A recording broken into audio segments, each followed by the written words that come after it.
Where's my pen?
Evening.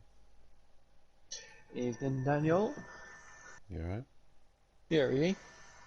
Yeah, I'm alright, Good. mate. Luckily, this week isn't too bad for Pro-Am. No. No, it didn't look too bad. There's a few things, I've recorded a few things, I've just got to get a few more things after this. So, Yeah. hopefully, some of it was stuff that I thought had happened with other cars, but actually, it was people either dropping it by themselves or other things. So, Yeah. quite easy to be honest. Yeah. Holt's disconnection is genuine, so we won't have to penalise him for that because his Alright. PlayStation is completely dead. Mm. So, yeah.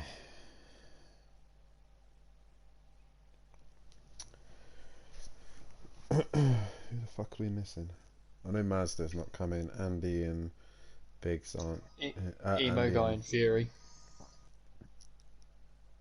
and Sutty. So he's not here. Oh, I didn't know that. Yeah. So it's Mazda not racing. No, well, he said he might not be able to make it, but he's doing like things to his house, the final like little bits. So, why is the chat not working? Be useless if the chat's not working. Yeah. So at the minute it's Emo guy and Fury. I know Fury's coming. He's already asked me, is he on a qualifying ban? Which he is, because obviously he Yeah. didn't finish Solder. Um, yeah. Um, yeah.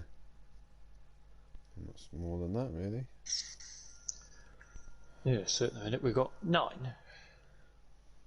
Because I think Argent's not racing. No, Argent's in Spain. Sutty's not racing. Mazda's not racing. And so there's no. And so we'd only have 14 anyway. There's got to be someone missing. Well, no, because you think if we're down to 14, it's 3 drivers: Emo Guy, Fury, Mazda. Yeah. Oh, yeah. I'm with you. It's because Andy and Disco have gone. As soon as it strikes 8, I'm gonna hit start.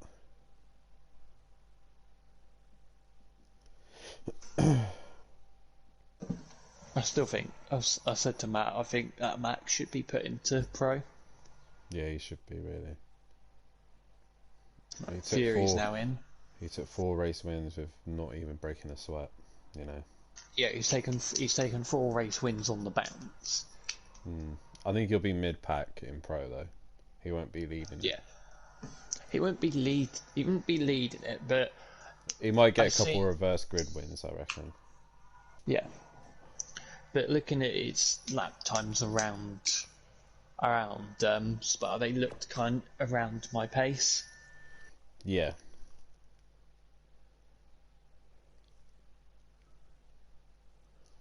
Oh, look at that. Bang on 8. I'm too good. If too good. I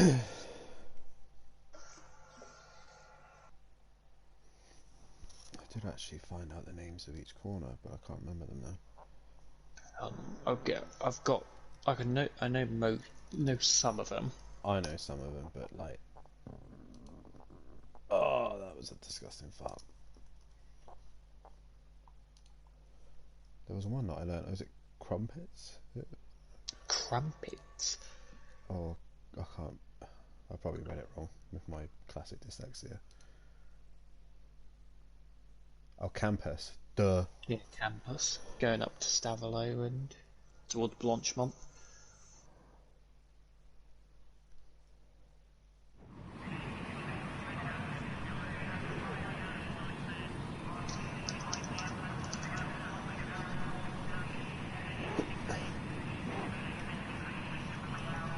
Good evening, ladies and gentlemen, and welcome to Simplay Motorsport for the midpoint round of the championship. And we are at rounds 11 and 12 here at Spa-Francorchamps in beautiful Belgium here in the Ardennes Forest here for the next round of the championship. And joining me in the commentary box every Thursday night once again is my good friend and rival, Big Boy Brazier. Jamie, how are you doing this evening, mate? I'm doing very well, thank you, Dan. How are you? I'm doing very well, thank you, my friend. And an interesting night's worth of racing we have towards tonight, as we haven't had to travel very far after just leaving Zolder in Belgium. We've travelled a little bit further up. I think it's north, but I'm not 100% sure. But towards Spa here for the midpoint season, and what a track, what an iconic circuit we come to. Oh, this is an absolutely iconic circuit.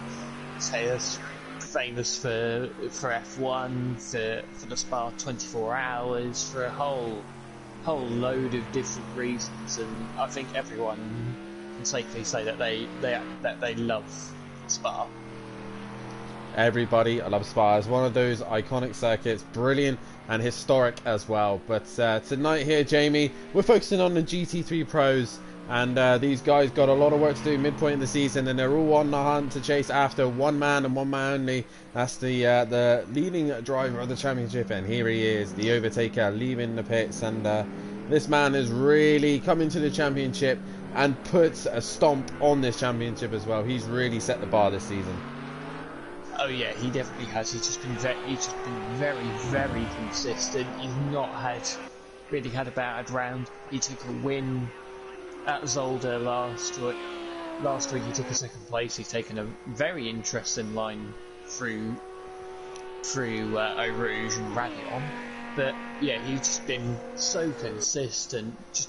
He's always been up near the front. Yeah, he has, and that Lamborghini has really done him well. To be honest, I have joined him in a couple of open lobbies before, and I've never ever seen him out of another car but that Lamborghini. So an iconic car for him, but he has still got a massive challenge on his hands. He does have Matt Imovic is his main rival here. Matt is always there or thereabouts in the championship. He's currently in the pits. I think he's trying to sort the stream out a little bit. It's buffeting a little bit, but I don't know if it's my end or his end. I'm pretty sure I'll find out. But this man's got a big challenge on his hands. Last season is the Pro-Am champion, and this season trying to go for the Pro Championship, and he's definitely got a lot on his plate. No Andy no more, as Andy's now pulled out of the championship, but Overtaker's really making him work for this title. Oh yeah, he definitely is. He's making Matt drive to the best of his ability. So we saw last week at Zolder that Matt had to defend through his life in race one to keep that Lamborghini behind. He managed to do so, but it's making Matt work overtime to stay in the hunt for this title. Definitely so. And if we go on track a minute, just so Matt can see if the stream is working smoothly. From my end, it looks as clean as it could possibly be, and I don't know if it's Matt's end. I'm not sure whose end it is, but either way, we will try and get it sorted as soon as possible. Currently look at the Smoky Devil right now, currently out on track. He is the man on the thumbnail this evening, and a lot of Mercedes are left here in the championship, Jamie, and do you think the Mercedes are going to be very strong here, or do you think it's still going to be more of a chassis circuit, or more for these powerful Mercedes? I think it's going to be a bit of both, really, because down through Eau Rouge, kind of sector 1 and then Sector 3, it's going to suit the Mercedes to an absolute T. It's the sector we're coming through here, Sector 2, which is going to suit the likes of the Ferrari a little bit more. Yeah, definitely so. As Gary just gives Smokey there a little flash of the lights to say thank you for allowing him through. As the other thing that we also need to take note, and the lap record is still being held by a Ginetta, and last night Ukbar looked very strong on the Ginetta himself, just a little bit of bad luck obviously with a qualifying ban to his name for race 1. Also Fury has got a qualifying ban for this first race as well due to retiring at Zolder, so Fury will want to make sure he has a nice setup, get the car comfortable and where he needs it to be. But it's not just all about power here. That middle sector, if you can nail it, especially with a very balanced, well-balanced car, you can make heaps of time, especially through No Name and Puon. Oh yeah, I think that No Name corner is actually called Speaker's Corner.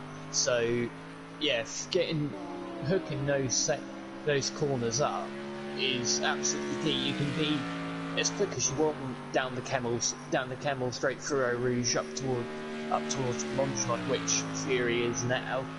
You could be as quick as you want, but if you haven't got a good car through that middle sector, it's all for now. Yes, I just checked the stream on my phone, and it's all running perfectly fine on my end. I think it possibly is Matt's end, not mine. So I'm not exactly sure what is going on. I think he's ended the stream actually. So hopefully we'll just keep chatting anyway, just in case he comes back up online. But no, nonetheless though, Jamie, this is a night that Fury will try and have to use that advantage of that Mercedes and try and find a way through, because he's got a lot of work to do, especially starting at the back. But luckily for him, there's only 10 cars here. Yes, it's lucky for him that there's 10 cars here, but not lucky for us and everyone else watching that there's 10 cars here, because there's less cars out on the track. But what Fury, because if there was more cars and Overtaker and Matt mess up, they end up further down the field, whereas if they both mess up and come down the bottom, they're still going to get points from 9th and 10th, so Fury isn't going to get as many points as he wanted over him. But yeah, Fury pretty much needs a perfect night. He needs a race win, he definitely needs a race win. If he could go for 2 race wins, that would be even better for him, but with his qualifying ban, that just might make it a bit harder, especially as Overtaker's going to more than likely get a pole position with no Andy here anymore to trouble him for pole position. So Matt will stick it near to the front row, but I just don't think he has the 1 lap pace over Overtaker. Yeah, definitely so, as Fury is setting the pace right now. We are still offline at the minute, but we will carry on chatting away. But Peaceful currently in 2nd place at this minute in the Ferrari. A little bit off the pace of what Max was doing last night, as Gary goes in and puts a stonker there of a 119.8. And another circuit that Gary has just always been so good at has been here at Spa-Francorchamps. Oh yeah, definitely. I can't remember whether Gary's had a win round here, because we came here in season 1. I can't remember who. Season 3. Season 3. Andy and me won that. I think Gary or D Biggs came 2nd, but Gary was up near the front, so that was the wet race that you put dries in, or stayed on the dry tyres. And yeah, and then last season that was you with a double win. We're not live, are we?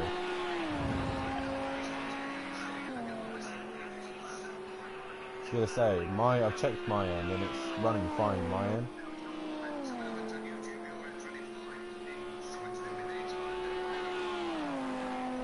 Right. I remembered why I set it to 15 last week. Because you guys had 5 minutes worth of practice. By the time I changed the settings, that's why I changed it to 15. I can't remember why I had to change it. I can't remember what it was. Damage, possibly. Yeah, it was damage. Yeah. Matt's having CPU issues. Peace. Oh, Peace Whoa. just set the invisible. Yeah, Peace had to set the invisible wall. What the fuck?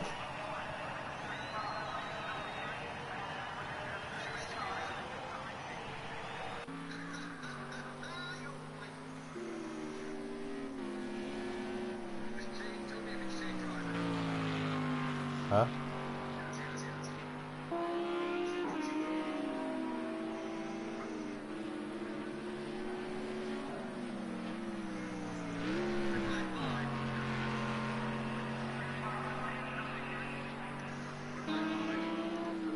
Yeah.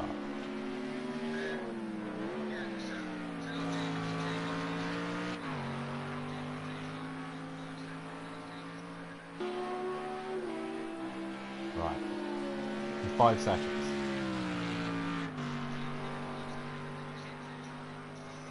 Right, Jamie, give us 5 seconds, right? And when you count 5 seconds, change driver, and we'll be live once you change driver, okay? Yep.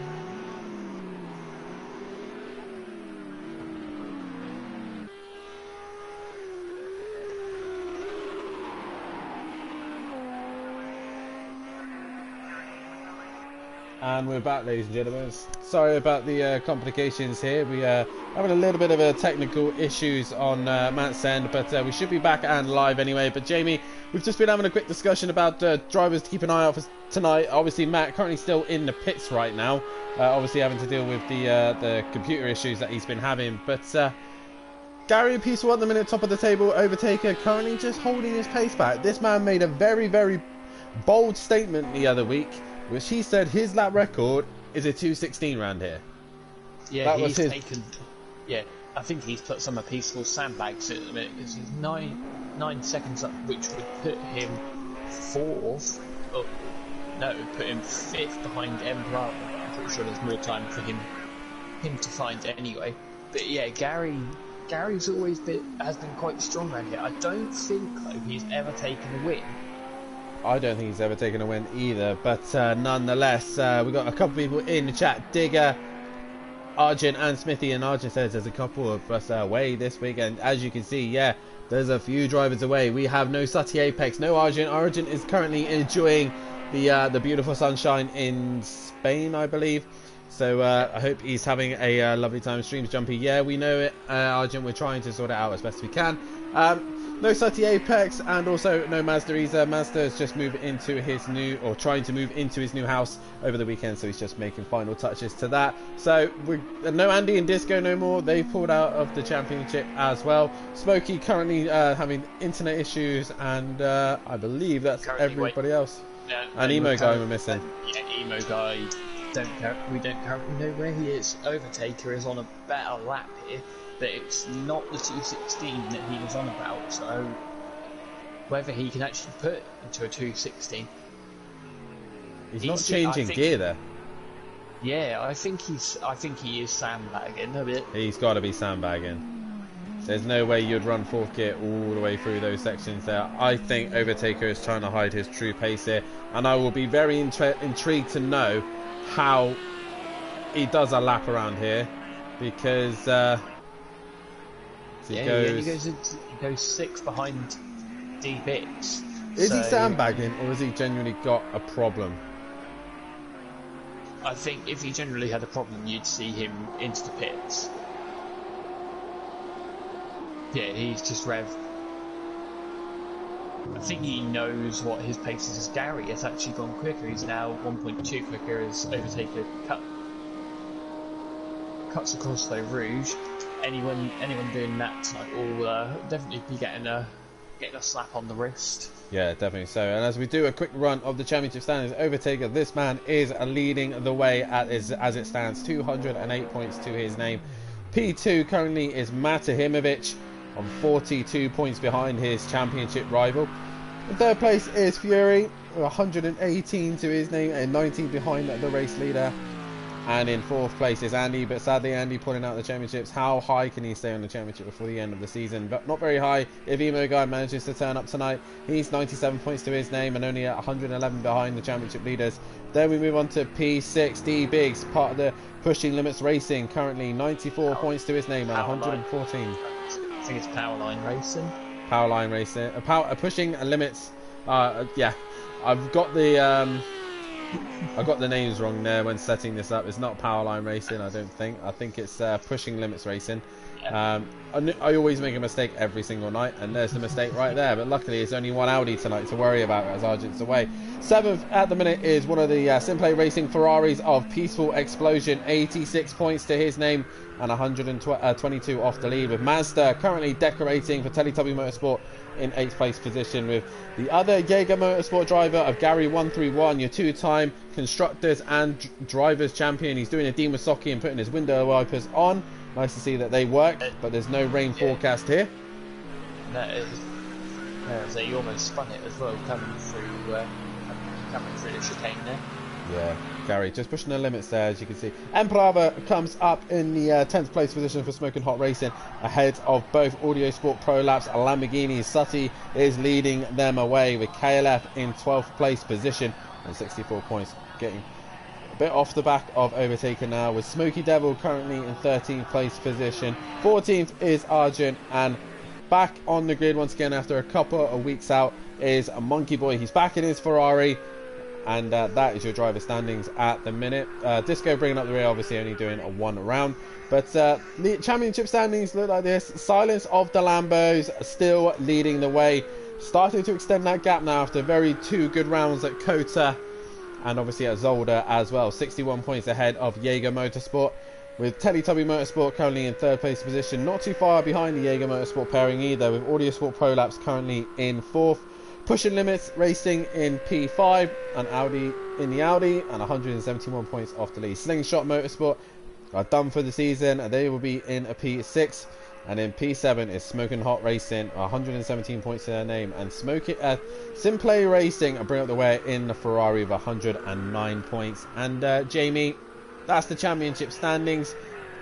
And the Silence of the Lambos, even though there's just one on the grid at the minute, have really got a grip of this championship so far. Oh yeah, they definitely have. So both Overtake and Emo Guy have had two brilliant rounds at Kota and Zolder, and yeah, they're just starting to pull away from Matt and Gary. Matt not having the best of second races at Zolder, as Fury has now gone into second, 800 of Gary. So the Mercedes are showing their pace tonight. But definitely. Yeah, I was just going to say, definitely so. As Matt crosses the line, he now goes and does a 24.3. He's had a little bit less practice session than compared to the rest. Obviously trying to sort out the computer issues that he's having. But it's very close at the top. The top four are only separated by 6/10. As I say that, D-Biggs now goes up into 4th place position. And the top 5 now, D-Biggs only 1.5 now. 1,500 points off Gary. It's tight. Yeah, 10th. Yeah, he's only a 10th and a half off Gary. So as soon as Matt hooks at that, he's going to win. Whereas Matt, you're not in the Honda anymore. Get off the grass. I think he's also still trying to sort out the stream as he's driving. So a very tall order there for Matt. The current lap records in the prime for qualifying is actually held by a Ginetta of a 2:19.1, and these guys are still off that pace at this minute. But obviously in the summer, tyres probably don't like these conditions as much. But the race record for Pro-Am was a 2:20.5. Regarding Pro, the record is actually held by a Ginetta again in qualifying, but under the hands of Andy with a 2:18.2. And the race record is actually held by Mazda and the BMW with a 2:20.6. And so far, Jamie, we're nowhere near those lap times yet. No, we're nowhere near those lap times at all. But so it's only practice at the minute, and that lap record, the race lap record for Mazda has stood since season 1. Wow, since season 1, and we might see that broken here tonight. If that's the race pace that these guys are running, then we will definitely see that broken here tonight. And it's definitely going to be an interesting night's worth of racing. Spa always delivers some dramatic racing.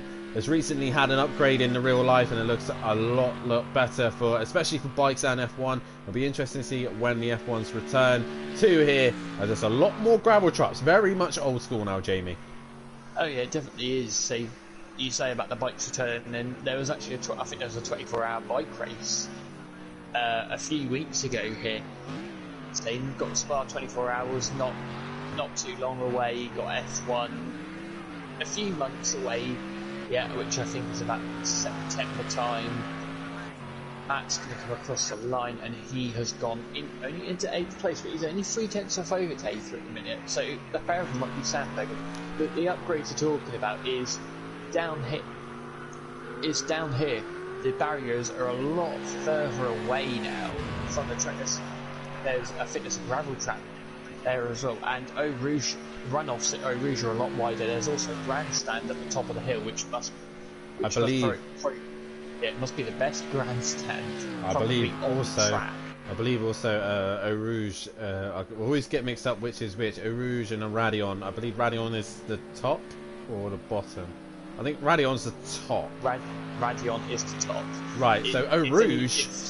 Eau Rouge has actually been more angled to the left, so it's actually slower than it has been in previous seasons. So now the cars have to actually brake instead, or slow down enough so that they can get up the hill, to make it more safe for the bikes, obviously, because they'll be going up that with some speed.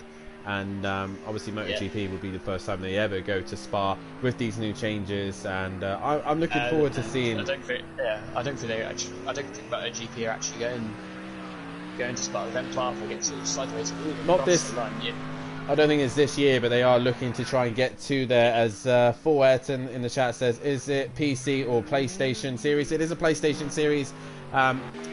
For us at the minute, we're not running on PC yet, but we do plan to do so in the future. Whether that be in the short-term future or in the long future, we just don't know just yet. So keep your eyes and ears on the Discord and Facebook page of when that may happen. But we do have a lot of exciting things coming your way. The end of this week, the midpoint next week. Oh, as Gary's just dropped the rear.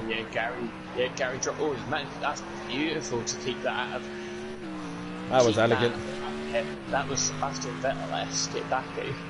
That was the skill of a two-time champ there, just showing what he can do. Yeah, an interesting week coming up as the final round of the British Touring Car Championship heads to Scotland as we head to Knockhill. And Jamie, I bet you are excited, as Matt is, to commentate on that. The final round of the season, and we finally get to run Knockhill. Oh yeah, definitely. Knockhill is a very good track. Matt goes up into 5th, and it's probably going to be gloves off between a lot of the drivers, with the championship done for a lot of the drivers. Yeah. Practice is now finished. Practice is now finished, and it is Gary131 who leads the way. I think this has been a while since Gary led the practice session. He'll have a nosebleed right now. He will have a nosebleed, but this man here, Fury, will have to stay in the pits as he has to obey to the qualifying ban for race 1 after retiring at Zolder. But let's get your votes in on who you think is going to take pole position tonight, based on the qualifying, the practice session there. And obviously, we think that Overtaker was holding pace there. I think he was messing around with us. But who do you think is going to take pole position here, Jamie? I think it's got to be Overtaker, unless he has some genuine problem. We'll go on board with him now, see whether he's got a problem. No, he doesn't have a problem. He's got 7.6 litres in the car compared to Gary's. Gary's got 19.3, so Overtaker is probably get one flying lap in. So he's got to make this count, because it's a long lap with only 10 minutes. So if they start messing about, they could end up with half the session gone very quickly. It is a very long lap here, probably the longest track we ever come to here at Simplay Motorsport in the GT3s. As Overtaker goes a little bit deep up into turn 4 there. I can never remember the name of turn 4. Turn 6 out of 7. Les Combs. La Source, Eau Rouge, Radion, then the Camel Straight, La Source, Brookwell? So it's La Source, Eau Rouge, Radion, the Camel Straight, Lacombe. Let me get my phone up. I think it's Brookles. Bruxelles Speakers Corner. Double Gash AP, and we'll be able to tell me whether I'm right or wrong. Let's don't know how to pronounce that. Campus Stavelot, up through to Blanchemont, and then to the bus stop chicane. Well, turn 12 is actually Pouon, isn't it? Yeah. yet. So definitely a circuit that makes me poo for sure. But this track is definitely one of the more frightening circuits as well. Very, very long circuit. 2:19 is what these guys are producing. 20 corners here, according to the map that I'm looking at. They count the little kink on the Camel Straight as a straight, as a corner for some reason. As is turn 2 is apparently the little kink down the pit straight. So apparently they're corners. But I was going to say that again. In Austria, they count the kink in the straight as turn 2. As we get our votes in for the qualifying, at the minute Overtaker's got 60% of the votes, and Jamie, this is going to be interesting. He's backing a lot of drivers up, isn't he? Yeah, he's backing Matt, that looks like Peaceful, and Higgs up. Well, let's see. They're all looking to get a tow. Let's see if this man can put his money where his mouth is as Overtaker goes into turn 1. We're expecting a 2:16 from this man. He says he can do it. Let's see if he can. But I highly doubt it. With these conditions, a lot warmer here. Tends this game, especially with Project Cars. The summer isn't the best time to be setting blistering lap times. It tends to be August, September seems to be the happy window for all the cars. But he heads up towards Camel Straight and down towards Les Combes, and already he's got a decent start to this lap, Jamie. He has got a decent start to this lap. He was just within but he's messed the lap up now. And as you can see, he's back from the pits. He's got to do an out lap. And there's already been 4 minutes gone off the session. Well, let's go on board with Matt, because he's currently going through the rest of the circuit as he now heads towards the middle sector now. As this is all about being patient in this section as you head towards No Name as well, the left kink. It's very much, the car has to be happy, and this is where the Mercedes is going to be struggling. The chassis of the Audi and the Ferrari behind them will be much stronger, especially through this corner at Pouhon. It's so difficult to keep this car on track because it's so easy to run wide, as Big's just done. Yeah, it's very difficult to run wide. Coming out of Speaker's corner though, the Audi should get brilliant traction off the corner. It's one of the corners that the Audi loves. But at the minute, I think Gary, who is first. No, there is a car in front. Monkey Boy is in front of him. There's a car in front of Monkey Boy, and that was Emplava. But Emplava's slowing down, so he's messed up his lap. But as you can see, no one's set a lap time yet, and half the session's gone. And this will be their first flying laps here. As I'm going to try and get this to work, but currently, oh, it's not working. I have my little app to tell me what lap times people are doing, and it's not wanting to show me at all. Monkey Boy comes to the line. What's he going to do? 2:21. I can expect Gary, boom. That is that is already the Pro-Am record smash. Can any of them get near to the Pro? As Matt now matches him, 19 thousandths of a second between them. Yeah. There's a group of 3 cars, one which I believe will involve, I think Overtaker is in this, yes, he's at the back, and it's Smoky Devil, Kelly and Overtaker, who are quite a way back as Smoky Devil runs right. And when we came to this track last season where you won your 3rd Pro title, that corner there was an absolute killer for everyone. Yeah, including myself and Andy, and it was horrid with rain and snow lingering around as well. And Jamie, I don't know if you remember, but the race that me and you racing in season 3, obviously we had rain towards the end of the race as well, and I took a brave, bold move. Being the first round of the season, I tried to stick it out with the slick tyre, and it went horrifically wrong. And I just kept losing place after place. Says Smokey crosses the line and sets a lap time and goes P4. KLF, what can he do? He goes P8, but he's a little bit of a warm-up lap, probably trying to get those hard tyres in the right window. Yeah, he's only a few tenths of a second off Emplava, but Emplava and KLF are quite a way back off Monkey Boy. But yeah, back in season 3, I think I was running about fourth at the time. Jumped Gary, jumped Biggs, and jumped you in the pit stops. No, I was very confused as Overtaker, right on the limit, coming through Radion. For those of you who probably remember the memes of WTF1, that's Radion actually. Yeah, as we head up towards the top of the hill, and Overtaker, it's really not been his lap at all. We're very, very squarely out of the hairpin, and so far this man is unable to produce what he said he can do. But Gary currently looking to try and find 19 thousandths of a second to go ahead of his teammates. But he comes towards the line. Dean was socking it with the window wipers going towards the line. He comes, and Gary, does he improve? Yes, he does. As Monkey Boy's dropped the rear, and he makes half a second. He's now matched, gone past, I think, the lap record now with that lap time. Let me double check that. No, not quite. Not quite. 2:18.9 is the best. So Gary just needs to find 2/10, and he will be able to smash that. But Gary 131 back at his best, top of the tables, where he belongs, ex-champion himself. But Biggs here coming through the final sector now, current defending constructor champion. Yeah, he had a bit of a fallout with Matt Zolder, but they put that behind him, and D Biggs at the minute is in third. He's only about 0.3 of a second off Matt. Can he improve? I think he must. Yeah, he's had a mistake that lap. So who have we got? I believe we got the trio that are coming through. Smokey is into the pits. He's done. That's his qualifying session done. Overtaker, it will be the next car after KLF, as KLF comes towards the line now. And Overtaker not had another great lap because he's not been able to catch Kelly. And Kelly improves. Overtaker goes fast as a ball with a 2:18.1. I said he didn't have a good one. He had a blistering one. There you go. That's the lap record completely smashed. Yeah, but that's you ought to be eating your words now. Well, technically, that's not a 2:16. I'm just saying. No, it's not a 2:16, but I do remember you saying he's not had a good lap.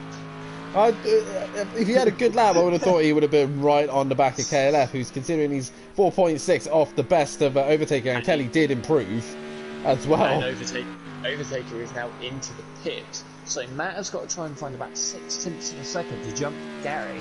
If not, Overtaker is going to have a car in between himself and Matt. But it is Matt's teammate, and we know what Gary's like at race starts. He's ridiculously good for race starts. But Gary, 131, your two-time pro champ, is coming into the final corner now. Has he found a blistering second out of nowhere? No, because he's going to end up in the wall. That'll be his session done. Matt will get one more lap by the looks of things. Yeah, Matt is going to get one more lap, and I think that is Lava behind. So Matt comes across the line. He finds 0.4. It's not enough though to jump Gary. There was a car in front which might have been Gary, to be fair. Lava just misses out. He crosses the line, doesn't improve. Monkey Boy doesn't improve either. They go to KLF is in the pit. So who will we have next? It will be D Biggs. So D Biggs, has he improved his lap time? As he comes through the left-handed kink where Max Verstappen went right round the outside of Felipe Nasr, and towards the bus stop chicane we go. Biggs into the final chicane. Can he find 0.7? It's more like 0.8 to get past Matahimovic, his rival from Zolder. Towards the line he comes. D Biggs, can he improve on his lap time? He does, but doesn't get ahead of Matt. Yeah, not enough. Now, Dan, could you tell me what year Verstappen made that overtake on Nasr? Yes. I'm going to guess 2015. Yep, you are correct. Yes, boy. 2016 is when he got switched from Catalonia into the Red Bull. And he did the whole season in Toro Rosso. And obviously he raced Spa in the Toro Rosso against Felipe Nasr, so 2015. Yeah. But yeah, Matt's got one shot at this, as is Peaceful, but I think not Peaceful, Emplava as well. Oh, Emplava's done, so it is just Matt left to go, and we'll see when he comes through Sector 2, has he improved, and everyone's just sitting and waiting to see what Matt can do here. It's like one-shot qualifying all over again when F1s used to go around just doing one at a time. He's not up on his time at the minute, but he could gain a whole lot of time through here. It all depends how brave he's feeling on the brakes for the source. Definitely so. And guys, if you haven't done so, then please hit that like button and subscribe to the channel if you are new. The poll is now coming to an end. It is Overtaker who won the poll there. with 11 votes, but Matt can still take this one as he comes towards the final chicane. Has he done enough here to take pole position, or at least a front row start? 3/10 is what he needed to find. Did he lose it all in the chicane? That is the question. Towards the line it comes. Matahimovic for Jaeger Motorsport. Has he found that time? We will find out in a moment's time. No, he did not. He didn't find the time. So on pole position for the first time tonight is overtaken. On the front row alongside him is Gary 131. On the second row, Matahimovic with D Biggs. That's definitely going to be fireworks into turn 1. Behind is Pizza Explosion with Emplava alongside him. Smoky Devil and Monkey Boy 7th and 8th. KLF 9th, and Fury not able to qualify in 10th. The good thing for Fury is, with there only being 10 drivers, he's not that far off the back already, or not that far off the front already. No, he is not, as just putting up a poll for race winner predictions. But Jamie, 10 cars here this evening, not as many as we would have hoped for, but there's rumours that Max Moldler could be possibly going up into the Pro after a fantastic debut, a couple of races in Pro-Am. He could possibly get four race wins in a row in the Audi as well, so that's very, very good. And I think if he came into Pro, he'd give some of these guys a nightmare. He definitely would. But we are here for round 11, coming up to the halfway point of the season. Prediction on who you think is going to take the first win here tonight, Jamie? I'm going to say Matt for the race win. I'm going to go out on a limb here, and I'm going to say Fury from the back of the grid. He's going to keep himself out of trouble and try and get himself to the front of the grid. The pit window for these guys is the end of lap 3. It opens, and then the end of lap 10 it will close. So a pretty early pit stop, but a reminder, this circuit is 2:20 long, so it's a very, very long time to carry damage as well, and some of the Pro-Ams really struggled with it last night. But long window for opportunity to pits, and still, Jamie, if you get it all wrong through Eau Rouge and Radion, or even turn 1, it's a long, long way to get back to the pits. It is definitely a long way back to the pits, definitely, and hope. So especially if someone sends it on turn 1 and wipes out half the field, then it is a long way back to go. Revs rise as we head towards for round 11 here, and we're green here, and Matt's jumped the start. That's got to be a drive through for Matt there. That's a clear jump of the grid there, and he will go into turn 1. Matahimovic has jumped the start here and overtaken, nearly hits the back of him as we head towards Eau Rouge and Radion, and Fury just at the back there clearing Smoky already, but we are clear and away here, racing away as they all try and avoid the invisible wall as they head up towards Radion and Eau Rouge. Yeah, Matt does indeed have a drive through. As I'm pretty sure, Jamie's, you got the stream open, I bet, haven't you? But yeah, Overtaker's got the run here. He's probably not put any point really attacking Matt too heavily until Gary comes along, but he's going to try it anyway.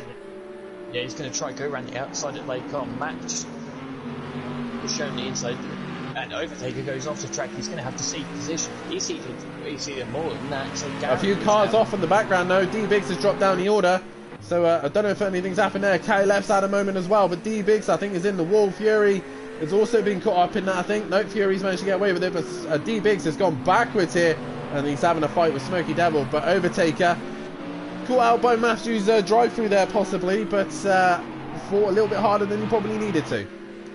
Yeah, he didn't need to try and attack Matt there at all, knowing he had the drive-through, and he's gifted the net lead of this race to Gary 131, and if Gary is a very good defender, he is going to be attacking the back of that Lamborghini very, very shortly. He will be indeed. Gary will want to be trying to stay ahead of Overtaker for as long as he possibly can, but Matt with a drive-through penalty that he will have to serve. This has really thrown away Matt's first race for sure, but Fury at the minute currently in 8th place position and is on his way to try and clear as many cars as he can, but he's already 6 seconds off the lead of this race. Obviously Matt leading this race, so he'll be coming into the pits promptly, but not the best way for Matt to start this night. And Jamie, you've already cursed him. Yeah, I have already cursed him. But what Matt could do now is go right to the end of the pit window as Overtaker has a look down the inside. Gary stops and Matt comes into the pit. So, yeah, the best thing for Matt to do now would be to go, or to get, well, to even get his pit stop done out of the way and just crack on. As Gary makes his one move to the inside and Overtaker looks to the outside. He tries to use the better grip and go around the outside, but he's got a bit too deep. Peaceful is right there though, ready to pounce when he needs to, and he's in the toe of that Lamborghini, so that will help the Ferrari out massively. M Brava just in the background as well. He's trying to get onto the back of these guys as Overtaker really doesn't get the start of that corner right, and that's going to allow Peaceful to get right onto the back of him. Yeah, but Peaceful caught him a bit too quickly through there, but Peaceful's going to be in the slipstream. The Ferrari doesn't have the straight line speed in the Lamborghini. Overtaker's got Gary's slipstream. Peaceful breaks a lot earlier than Overtaker. He could also fix some of them bollards. Or was it Overtaker was just so much more confidence on the brakes there, because he seemed to make quite a lot of time on Gary as well, up towards the end of the Kemmel straight. But at the minute, Peaceful with a very good start though. He needs this thing, he needs to build his confidence back up. And right now he's currently in third place position. Overtaker still struggling to find a way through Gary, but Matt currently 16 seconds off the back, and he's not actually too far away after serving his drive through. Luckily he has a short pit lane here. Yeah, it is a very short pit lane. But yeah, he could get it. The thing he's going to be looking at now is the man in 8th place, KLF. We know how tough KLF is to overtake. Surely Matt would rather pit at the end of the next lap and overtake Kelly in the pits, because that's the easier way to overtake Kelly. The thing that Gary's got to think about here, right? Matt is obviously on a recovery drive right now, but Gary has got one thing over Overtaker. He's got the power advantage in that Mercedes. Overtaker's really got to hope that Gary makes a mistake, and if Gary keeps it clean and on track, Overtaker is really going to struggle to get past Gary. It took me near enough the whole of race 1 at Silverstone in season 3 to get past this guy. And then race 2, I got a little bit more lucky because I finally figured him out. But Overtaker, track limits there, and he goes a little bit wide. Gary, though, is holding on. He had a wiggle there. Overtaker's going to have a look to the inside anyway, but he goes up the curb and managed to get stopped. He does manage to get stopped, and I believe Overtaker's a pad user as well, so it looks like a little bit of desperation already going into the chicane, and that's really just hurt him, if anything. And look who's catching in the background. M Brava was faster than the guys in front already. He is already starting to catch onto the back of Peaceful here, while Matt is now onto the back of Monkey Boy after serving his drive-through penalty. So Matt has really just hindered himself for race 1. Yeah, he has indeed. I think Matt's going to be probably looking at a 3rd place right now, because he knows Overtaker. Well, we've seen Overtaker have a little mistake, but he's not going to make a major mistake. I'm just looking at the times here. Overtaker is within 4/10 of Gary as they go through the straight, and he's just not gaining any more than that in the slipstream. Even though he was right with him through Eau Rouge and Raidillon, he's just not there. So, yeah, he really seemed to struggle there. And what I mean by pad user, Smithy, is that when you're going into making dives like that, I don't think you're able to make the adjustments that Smithy says, Undertaker, give me your settings. I think he's going through every pad user this season just to make sure he finds the right settings. Matt still hasn't managed to clear Monkey Boy very quickly. No, he hasn't, as they come into the Lake-on chicane. What was there, 3 at Lake-on chicane. So Matt probably wasn't close enough down the straight as Monkey Boy opens the door for him, and Matt easy to thank you mama for the carrots, and he's up into 9th place. Another thing to note here, Jamie, is that we are now coming towards the end of lap 3, so people can pit stop. Maybe Overtaker will come in and try and get the undercut on Gary, but a man to keep an eye on is in 5th place position. Fury now up 5th and has cleared most of the pack. He's now just got to get onto the back of M Brava and Peaceful here, but Gary is driving how he should. He's not really driving dangerously. He's in the right places as Overtaker gets a run there. But I think the Mercedes grunt will just hang in there. He does get a run. Is he going to try to stack him around the outside, or is Gary just going to muscle him off? Overtaker thinks better of it, but he's still there. He's off the track. If he makes this move, he's made the move off the track. Gary comes across. Overtaker there. here. Gary keeps the position. No, overtakes and carries on. Is Peaceful going to pick? No. Emplava? No.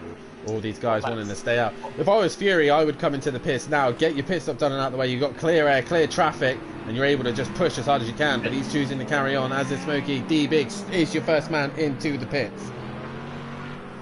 Matt carries on as well. He's going to try and go for Kelly the long way. When Overtaker still trying to get past that Mercedes. Gary being very good with his defence so far. Overtaker's got a very good run coming up. Coming down Camel Straight. He's going to go to the outside.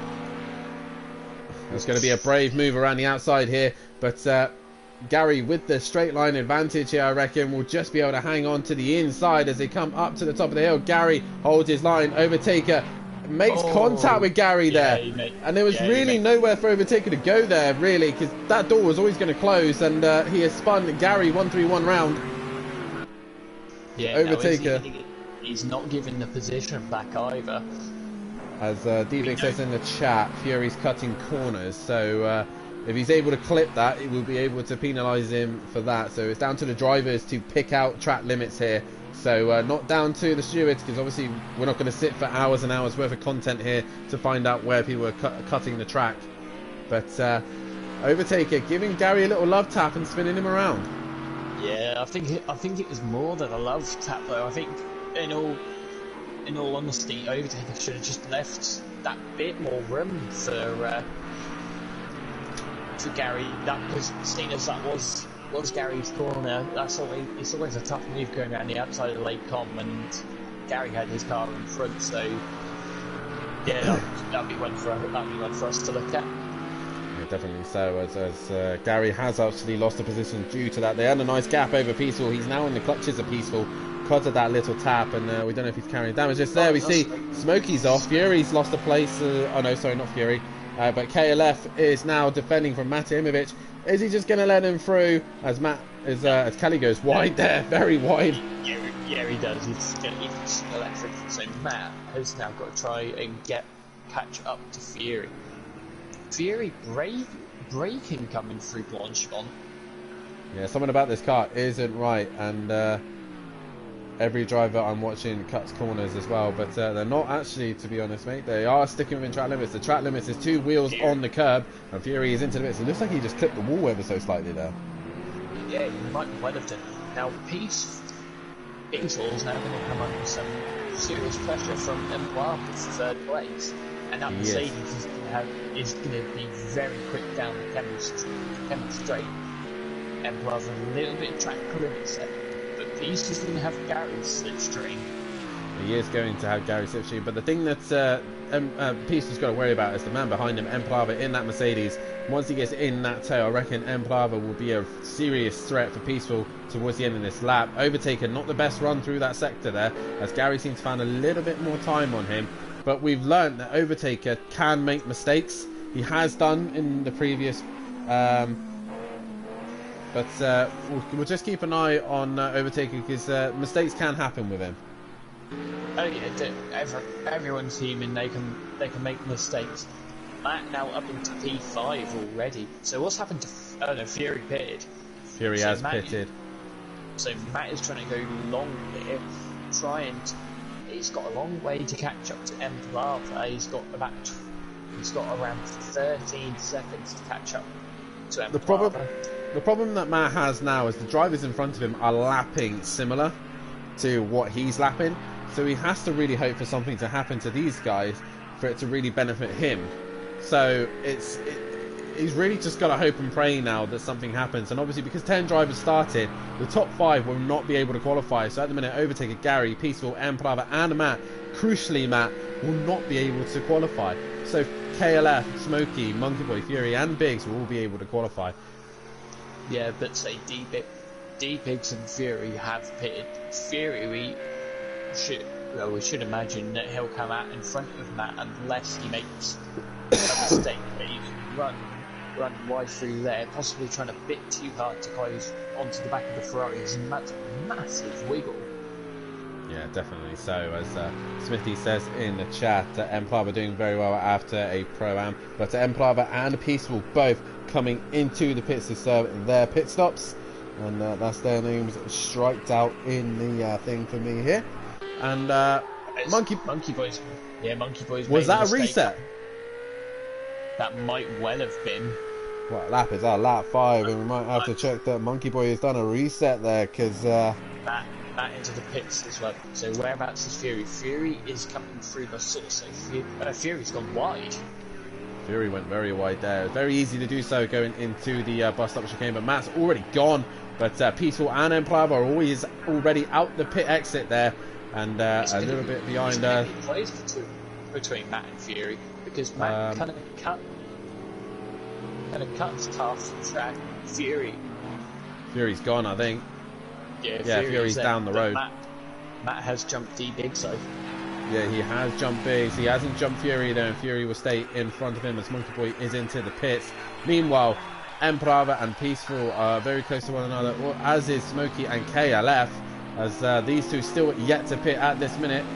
But it's still Overtaker leading this race from Gary 131 in second, KLF in third, and Smokey currently fourth. Fifth is Emperor, the first of your pitters right now. Oh, Peaceful's round.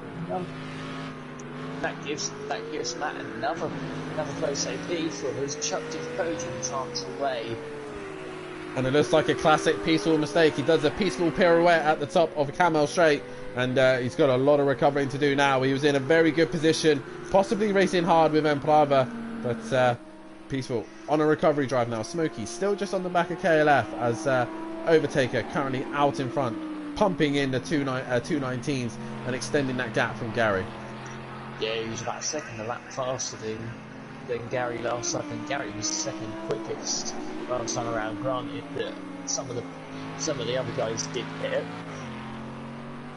Yeah, definitely so. As we just coming towards the midpoint of this race, and it is still Overtaker leading the way after a coming together with Gary 131, and Gary has now opted to pit. He is in. And another thing that we discovered last night as well, Jamie, even the hard tyres, a lot of the drivers were really suffering as Kelly goes very wide through that section there. A lot of the drivers were struggling on the hard tyres. They were dying out for them. Yeah, say with the Mercedes, we know it does kill its tyres it does go through its tyres a lot quicker than, for example, the Audi and probably the Porsche, just because of their chassis. It's a question here. Gary just manages to clear these two, so he ain't going to get held up by them. So that's a good stop there for Gary. He gets away, and he's got a very big gap over Emperor now, so he hasn't got to worry about threat from behind. But at the minute, your man who still haven't pitted yet is Overtaker, KLF and Smokey. All three of them are still yet to pit here, and Overtaker has a 27.0 second gap over Gary 131 at the minute, and really trying to push that gap as much as he possibly can. Yeah, just trying to push the car as far wide as possible. Now Smokey Devil is getting closer and closer to the back of that Lamborghini. He is getting closer here, and I think what Smokey would have to do now is if he's getting held up by Kelly and he can't get past him before the pit lane, he has to do the opposite of whatever Kelly does, I reckon. If Kelly stays out, he goes in. If Kelly goes in, he stays out. So he's got more pace. You can just see that Mercedes are a lot happy as they come down to Pouon. He reckons he's got to run down the inside. The Scott's going to attack the Cornish driver, KLF, and he goes down the inside and gets the job done through Pouon. A beautiful move there done by Smokey Devil, but is KLF going to come back on the exit of Pouon? No, Kelly's going to have to conceive and just wait a little bit longer. Yeah, there wasn't a lot Kelly could do there, but Kelly's going to go a bit later on the brakes.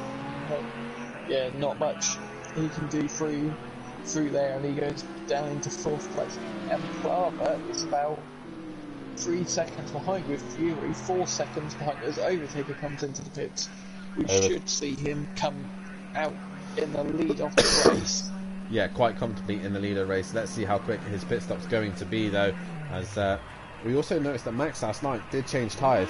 Overtaker has no interest of changing tyres whatsoever, and away he goes, probably on the hard tyre, and should easily stay ahead of Smokey and KLF. Gary, though, has dropped it. Gary's made a mistake.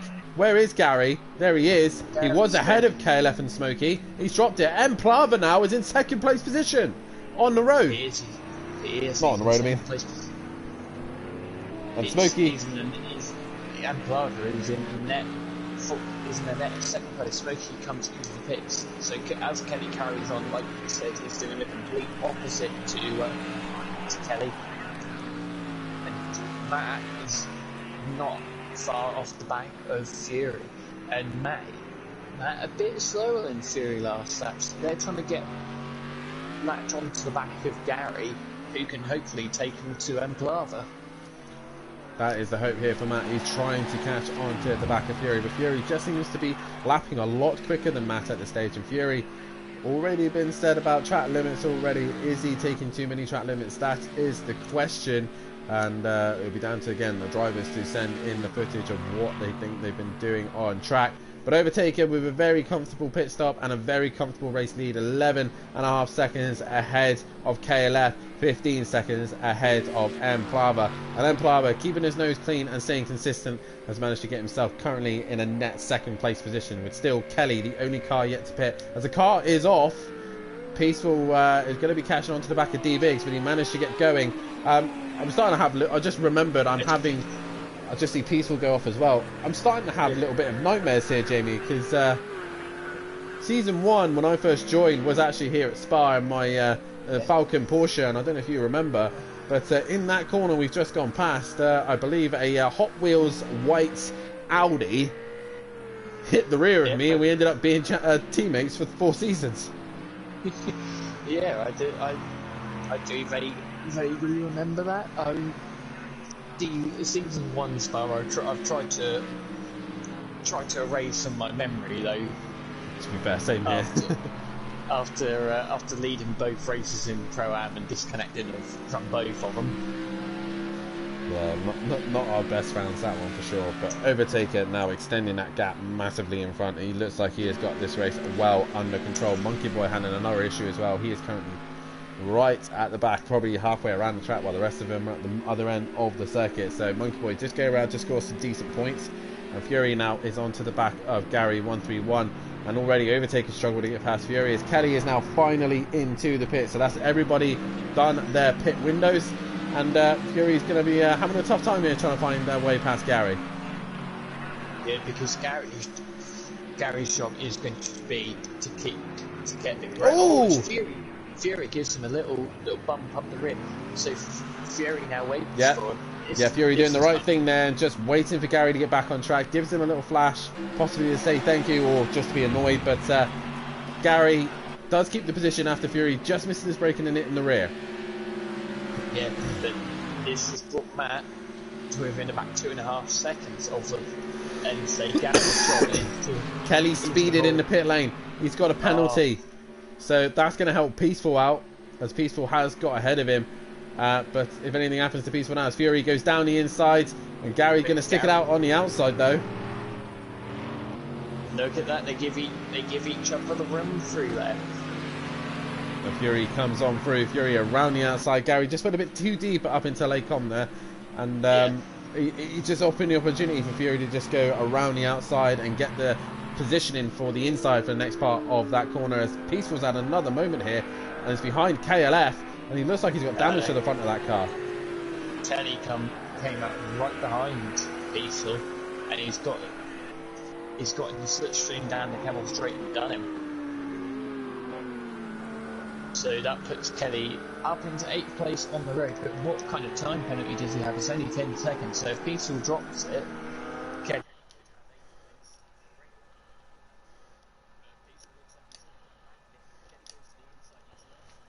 from his mistake of last time, but no way through for the Ferrari.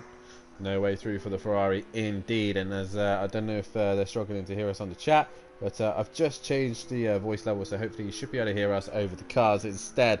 But Kelly, under a little bit of pressure here from Peaceful Explosion. Mike really wanting to try and find a way past that Lamborghini. It's an Italian fighting duel between the Italian Bull and the horse of the Ferrari, chasing him down. But so far Peaceful's not had the best of race. It looked very promising at the start, but it's just gone downhill ever so slightly from the earlier on. Yeah, that is now around a second from his teammate. I reckon his teammate is going to make this fairly straightforward for him. There is going to be the call from Matt to Gary that Matt is hearing Gary. Matt is faster than you. Do you understand the message? Not at this minute. It's at the minute Gary is still wanting to try and get past Fury here, because they are actually fighting for a podium position here. We said that Fury might be able to come back, as Gary goes very wide at the top of Radion there, and Matt is on his way to try and chase him down. Is it going to be a, if you can't get him in the next couple of laps, gonna time to switch it up and let Matt have a go? Yeah, Peasel's now come back into the pits, so this is definitely going to give Kelly 8th place, and Monkey Boy is coming. Is in the wall. Monkey Boy once again just struggling to get the points that he needed. I don't know if that's helped anybody hear us in the chat a bit better. Obviously, be switching the volume around, but Overtaker has got a massive lead now. He's lapping near enough 2.5 seconds in front, as Laura in the chat saying, "Come on, Smokey Devil." Smokey just trying to catch on to the back of D-Biggs. Overtaker makes a mistake. Yeah, Overtaker was in the gravel there. I was then about to say Overtaker can get the Sunday paper out, put the slippers on and put his feet up and go to sleep. Jamie, is he going to do an Ayrton Senna here? Is he just going to push that too hard and then end up making a mistake and putting it in a wall and giving himself major damage here? It's been done before, but Overtaker now is going to be the only person who can stop him is himself. So the only person who can stop him is himself, or so he's put enough fuel in, and Matt has indeed got past Gary, so it looks like Gary's... I think these two have had an issue or something, because they've lost loads of time to Fury here. Gary's got damage. Yeah, I think Gary already had that damage, so have the pair of them... I think they've had an incident somewhere. I'm not sure what, but Gary and Matt have lost. They were right on the back of Fury. They've lost 10 seconds to Fury now. I think there's something happened. Let's have a look at Matt's car. Has he got damage at all? His car looks fairly... Oh, he's got damage on the side. He's got damage on... He's got a little bit of damage on the rear. His Fury has caught Emplava. He has caught Emplava, and Emplava is about to be coming under pressure from Fury CBK. Can Fury get himself into second place position? I think he'll be happy with that, considering he started from the back of the grid. How much track limits is he taking up Radion Arnaud Rouge? He is just within the limits there. Nicely done there from Fury, but he is hunting Emplava down.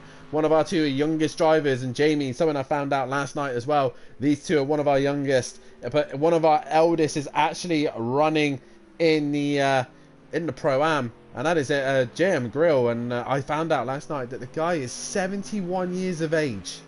Wow, really? 71, yeah, honestly. Hey, that's good.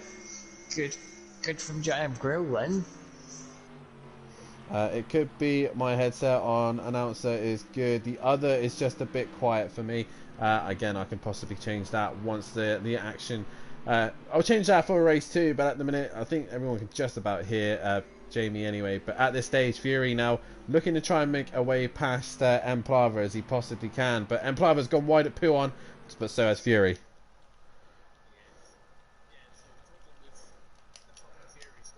Last week, it's the same car. The same car he's trying to overtake. I think half the grid are Mercedes, so they all have the same trouble. That the Mercedes is that if it's a Mercedes attacking a Mercedes, they're quicker in the same place. But Fury's got up the inside. Can Emplava hold it around the outside? No, Fury is up into second place.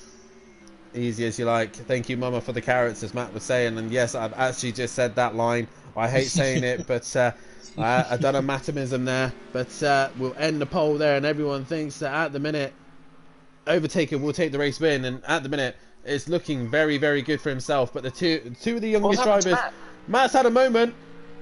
Matt's dropped it because he's dropped behind Gary and D-Biggs. So Matt's now down into 6th, which means he won't be able to qualify. And Smokey's on the back. Matt could be relegated to 7th. Smokey's going on grass. He's going around the outside. Matt. Oh, yeah. Very close there between the two Mercedes drivers, and I'm sick and tired of seeing these Mercedes cars. It's a bit like running the touring cars. Everyone seems to run the Megane, and everyone here in the Pro just seems to run the Mercedes car. Oh, as Monkey Boy's dropped it. Yeah, Monkey Boy drops it. Matt doing very well to avoid him. What's D-Biggs up to? D-Biggs is sniffing the back of Gary's Mercedes. He's true. Yeah, he's all gone. I was just going to say, D-Biggs has always done well at Spa. He's never really had a bad round, other than last season when he wasn't really prepared for the rain and snow. As Gary goes very wide, as does Biggs there. Biggs just out of track limits there, but both of them running wide. And they're all coming up to the top of the Camel Straight. But the Audi probably hasn't got the grunt on the other Mercedes, as Matt has got back past ahead of Smokey. Smokey didn't lose it. Yeah, sorry. Smokey never got past. D-Biggs had a look down the inside, but Gary was just better on the brakes now. Smokey should be better. D-Biggs should be better through this section of the track than the Mercedes. He's just got to try and get the traction out of the corner. The best place for him to have a look is to get Jamie, Plava is back ahead of Fury. That's something else we've missed. Has Fury made a mistake, or has he got damage somewhere? Fury looked very slow there, so I wonder whether he's run it onto the grass coming through Speaker's corner. Who knows, as we need to go back to Biggs and Gary. They are getting very close. As Biggs just dropped it! Oh, very brown pants moment there for Biggs. He might have to change his trousers after this race, because he nearly ended up in the inside of the wall. A poo on there. He nearly had a poo coming out of him. Yeah, he did. And Matt is now only 4.4 behind, so a lot of these, they're all made. So Fury, D-Biggs and Matt all making a mistake within a lap of each other. They are indeed. Are these tyres now starting to go off? If they've run the soft tyre, they're going to be burning up. And if they're running the hards, have they still got the grip to make it to the end? But one man who has not had any issues so far, he starts lap 13 here, is Overtaker. He heads up to the top of Radeon. He has a 30-second gap over Plava, who is back under pressure once again from Fury. 6/10 separating these two. Yeah, Fury's wanting that second place back. He's wanting to gain some points on Matt up. Say we losing some points to Overtaker. Matt will be losing quite a lot to Overtaker, finishing down in 6th. But the good thing from that is he can qualify for race 2, and if he sticks it on pole position, he could be gone up the road. Oh, Fury taking a lot of curb there. And he does what I did in race 1 last season in the McLaren. He spins the top of Radeon and he gets away with it. A beautiful 360, and Fury manages to avoid hitting the wall. So Fury, another brown pants moment here for another driver, but that should help Plava secure second place position now. Yeah, Fury needs... There needs to be a clean laundry built inside that car, because that car's going to be very messy after that. That moment. Definitely so, but it is Overtaker who's currently going through Sector 2 right now. D-Big still trying to put pressure on Gary, but I think his onslaught is coming to an end. Just seems to be struggling with understeer ever so slightly, and I think Matt must be carrying damage or something on that car, because Smokey Devil is breathing down his neck. And with that damage to the side of the car, possibly suspension. KLF just in the background as well. Kelly's been lapping relatively well at the minute. So he's lapping better than Peaceful. He's with the pace at the minute of the general pack. So Kelly, if he hadn't had that time penalty, he really would have been in a great position right now. Kelly did the exact same lap time last time around as Smokey Devil, to the 1,000th. This is how Kelly obviously just if everybody pretty much know that Kelly is my father, and obviously last week we were discussing about the Lamborghini, how can we improve it for his driving style. Me and him drive very differently. I'm more of an aggressive driver and like the rear end to be a bit more slidey, while he likes a more stable car. And he's really spent a bit more time just finding a car in a more stable position. He will be able to qualify, but he's basically doing what Bryn has been doing this season, is setting up the car to be stable. Not very fast, but stable, so he's on track and consistent. But obviously, when you're in the Pro, Jamie, you really do have to up your game in the Pro. Oh yeah, you do indeed. Is that a car off? That's Fury, I think. Fury has lost... Yeah, Fury's lost even more time. He's 3 seconds now in front of Gary.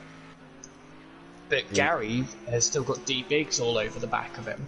And Matt also still, carrying damage. Smoky Devil still trying to hunt the back of Matt here. Welshman versus Scotsman here. And I think Smoky would like to get past Matt right here. But Overtaker, ever since the start of this race, other than that one little blip behind Gary and Matt, obviously Matt jumping the race start there, he's really looked nowhere else but forward, because no one's really been able to challenge him here. 18.6 is his last lap.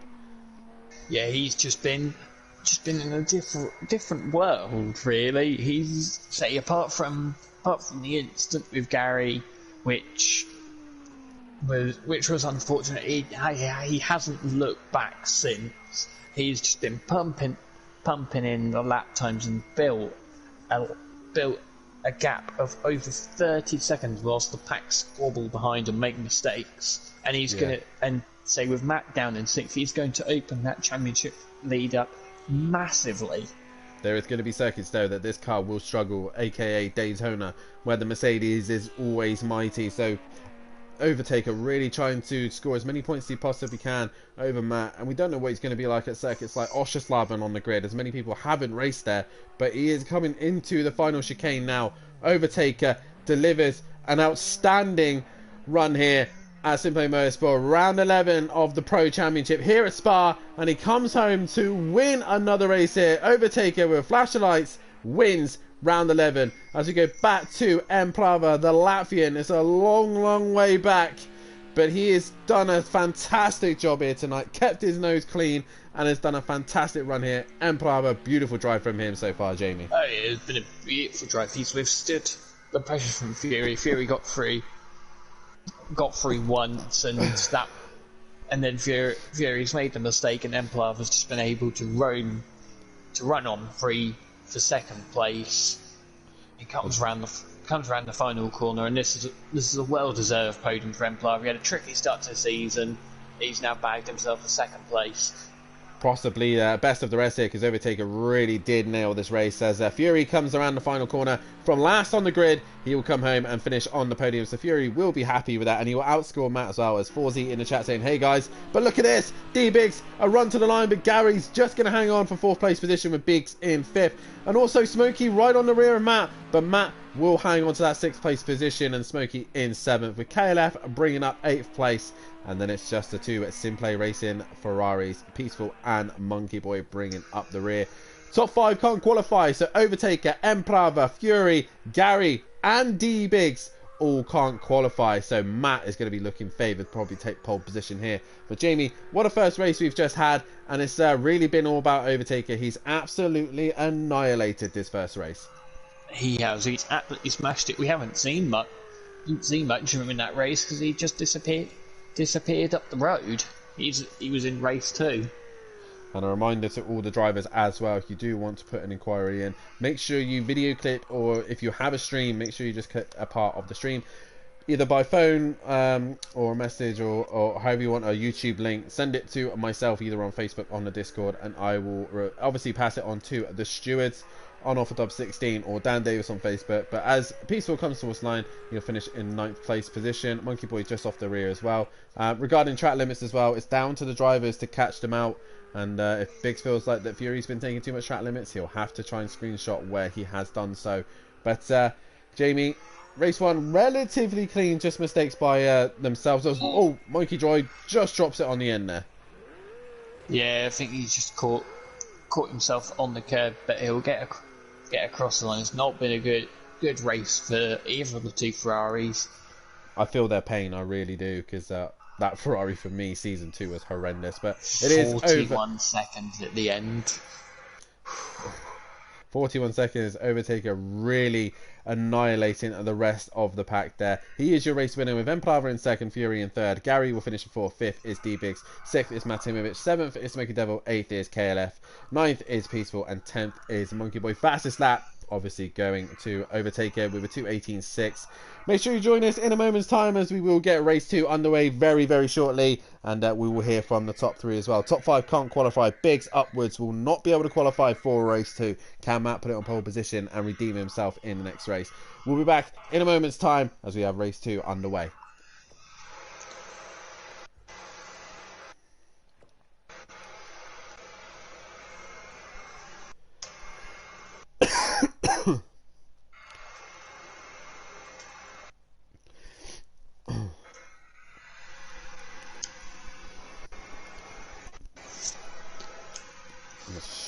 clear.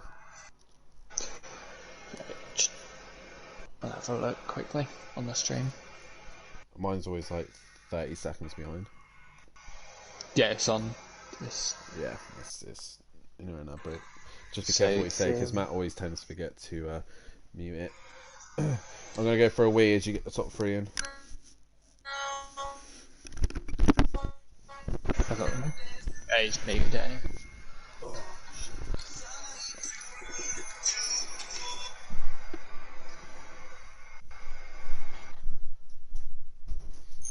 Long time no see, man.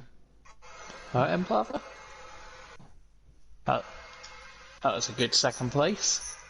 Yeah, you know, didn't overtake anyone, just everyone made their own mistakes. 1 second, I just got to get this spider. So that isn't. It's like the I'll go size to of the toilet quickly. that is the size of my ear.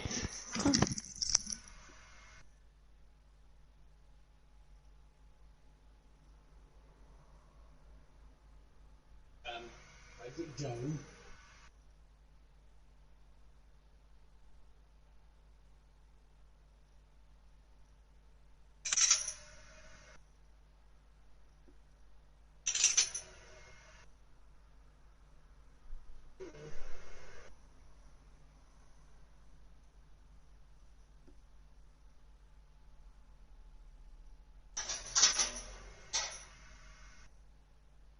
Hi, hello.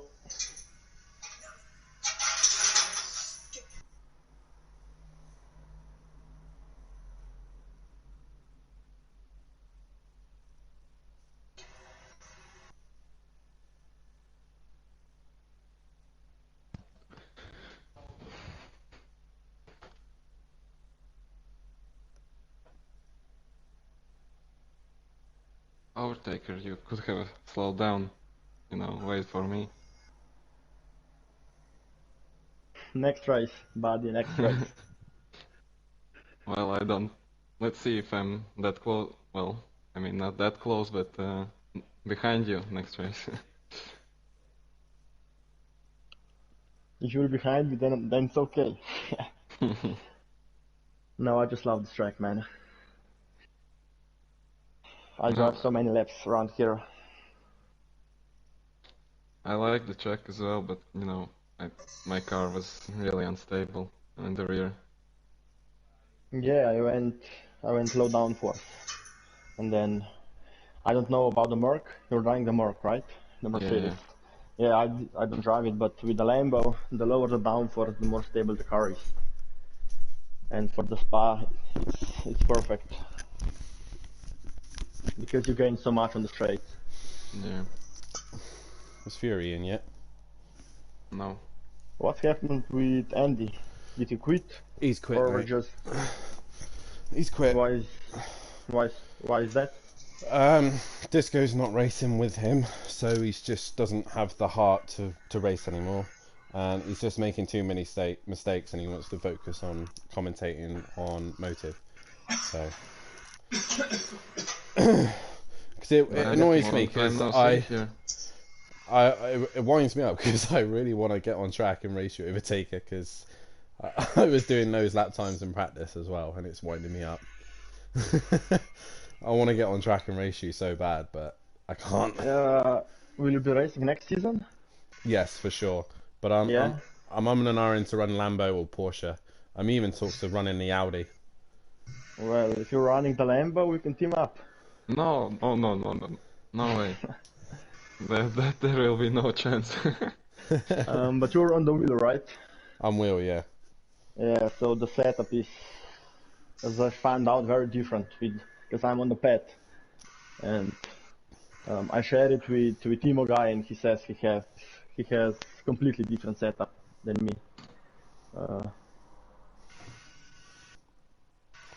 I have been enjoying the Lamborghini. Yeah, it's the quickest car in project cars for sure. Easily. Dan, long time no see here in the commentary interviews. Yeah, no, well done, mate. You deserve that one. best Mercedes driver you were there. Is Jamie there? He's not there yet, is he? You went to fight the spider. I'm back now. Spider is dead. Good recovery, Fury. If he's there. I think he's there. Did he just drive?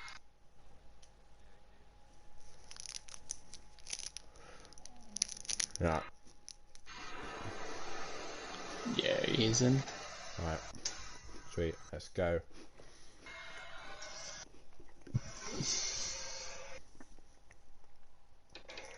Damn it, I've been talking this entire time when I was muted. Yeah, don't use a soft. Don't. You're mad. Hards all the way. I went hard for the Always the front, hard. soft on the rear because the hards were just not gripping. Just Turns don't. out soft don't grip either. Just don't ever do double axe. Don't change on rear and front. Like keep them all the same. I've tested that. Only works on the Aston and only just. You can put soft on the left side and the right and the hard on the right. No, not allowed to do that. You're only allowed on the same axle. So you can have them on the rear, but you can have something different on the front. But you can't have them on the same like side as such. When it changes screen, guys, we're live. All right.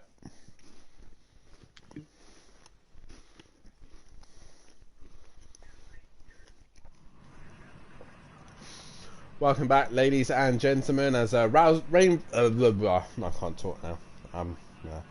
Welcome back, ladies and gentlemen, for round 12 here at Simply Motorsport for the pros, and Overtaker with an absolutely demanding race one there, completely annihilating the group there. But we do have the top three with us right now, and we'll start with the man who started right at the back of the grid, Fury.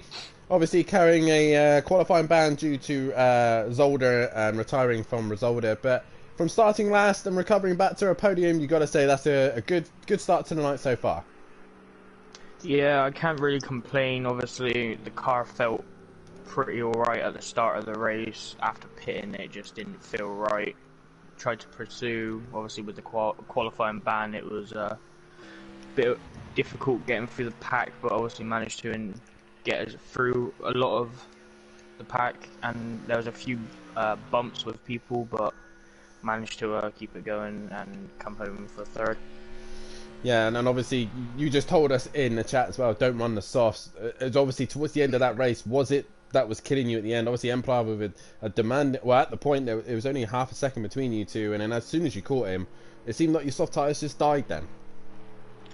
It was, I tried to keep the downforce on the rear low to keep the softs somewhat grippy, not put them under too much stress, but obviously the Mercedes out the corners and the hot weather, it just made them get shot anyway. So yeah, getting into the dirty air didn't help it at all, and when I managed to get past him, it just kind of stayed the same and was no grip on the rear.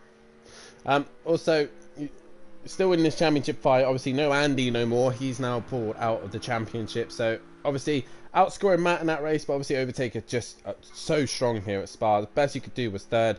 But good points on Matt, and you're going to be starting at the front end of the grid.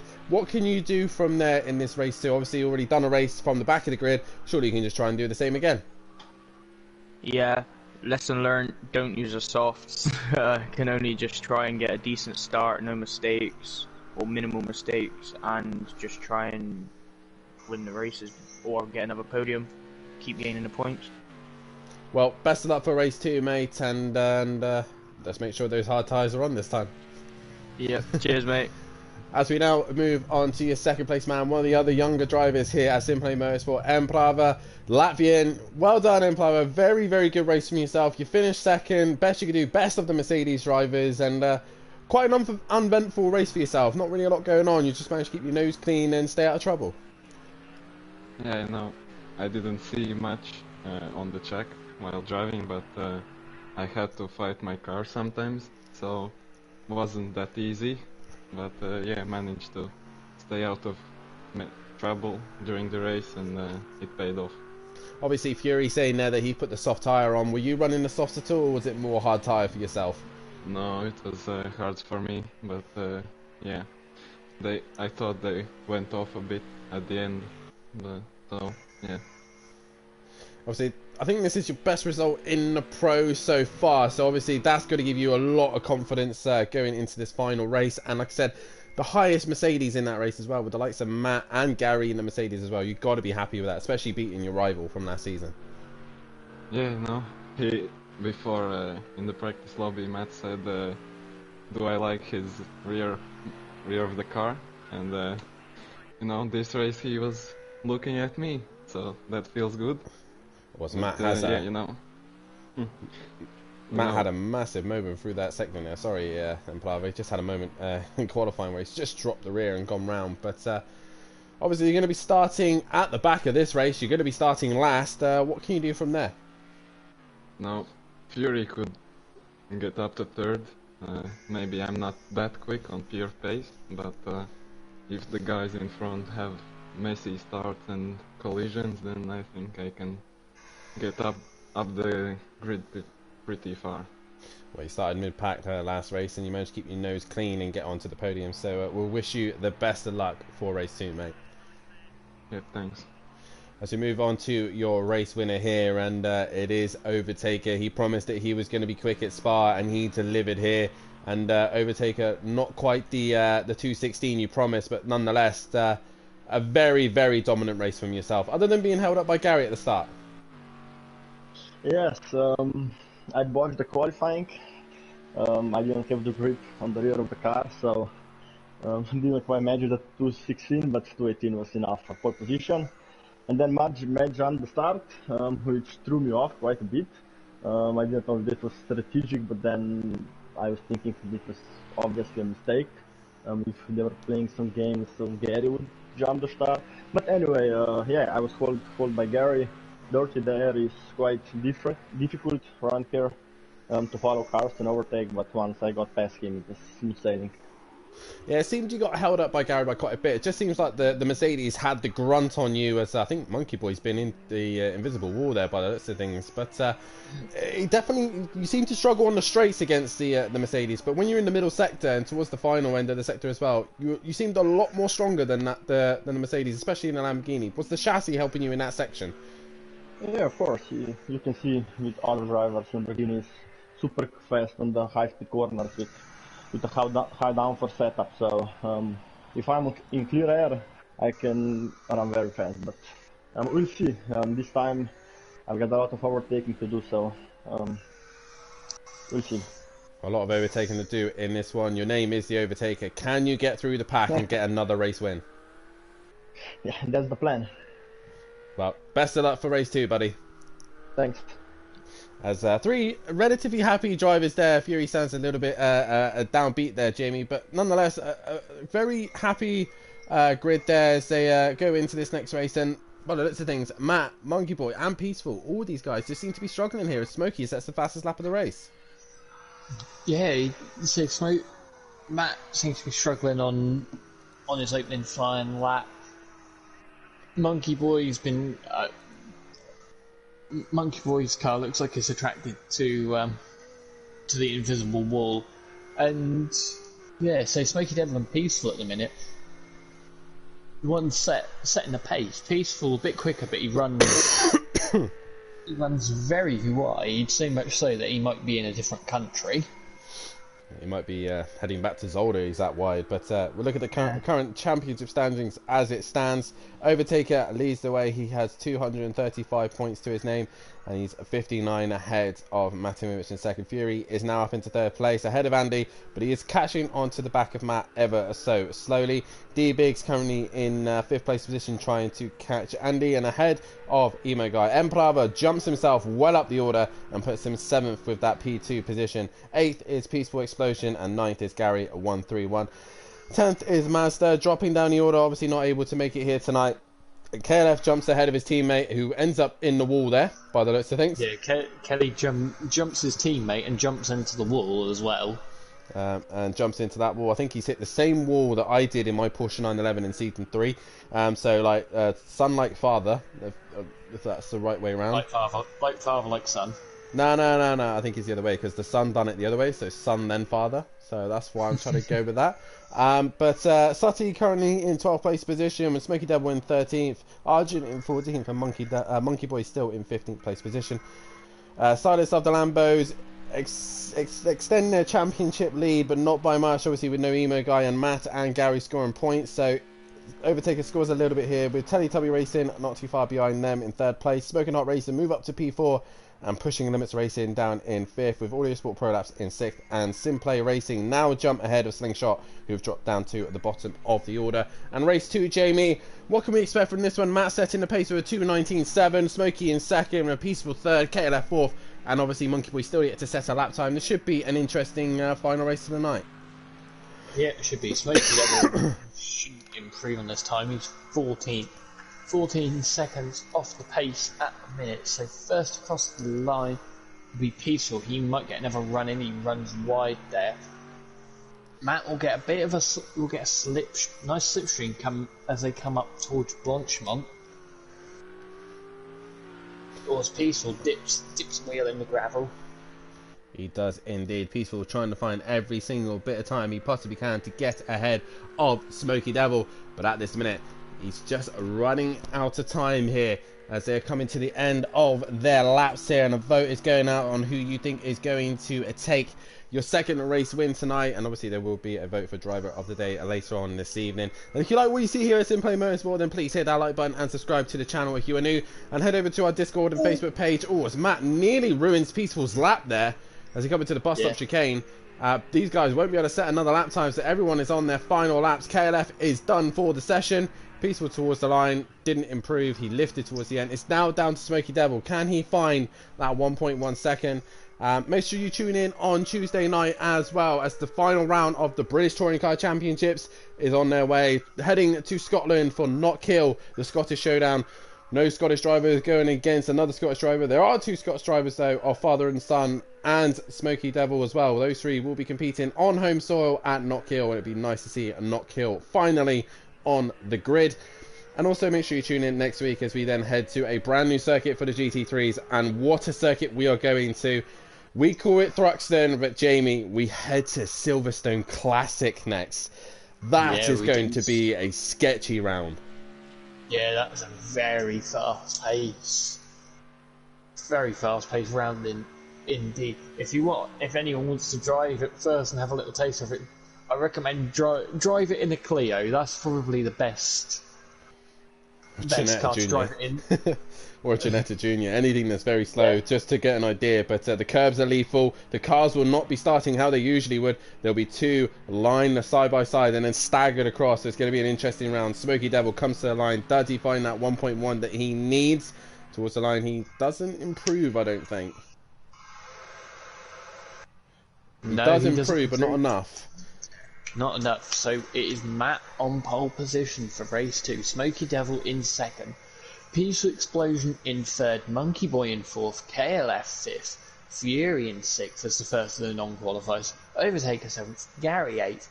D-Biggs 9th. And Emplava at the back of the grid. That is Empire at the back of the grid. Their votes are out on who you think is going to take the second race win here. We've had a beautiful day here at Spa, Jamie. We're in a little bit of a heat wave, not just here in the UK, but I think most of Europe as well. But here at Spa, we've got beautiful sunshines, no rain to red flag us, and prediction on who you think is going to take the race win on this one. As D-Big says in the chat, go to miss next week as I'm off to Goodwood. I hope he has a nice time at Goodwood, but I'm pretty sure he'll be a little bit thankful, but he's not going to be in the chaos of Silverstone Classic. Yeah, definitely. I think as well there's a new championship starting next weekend.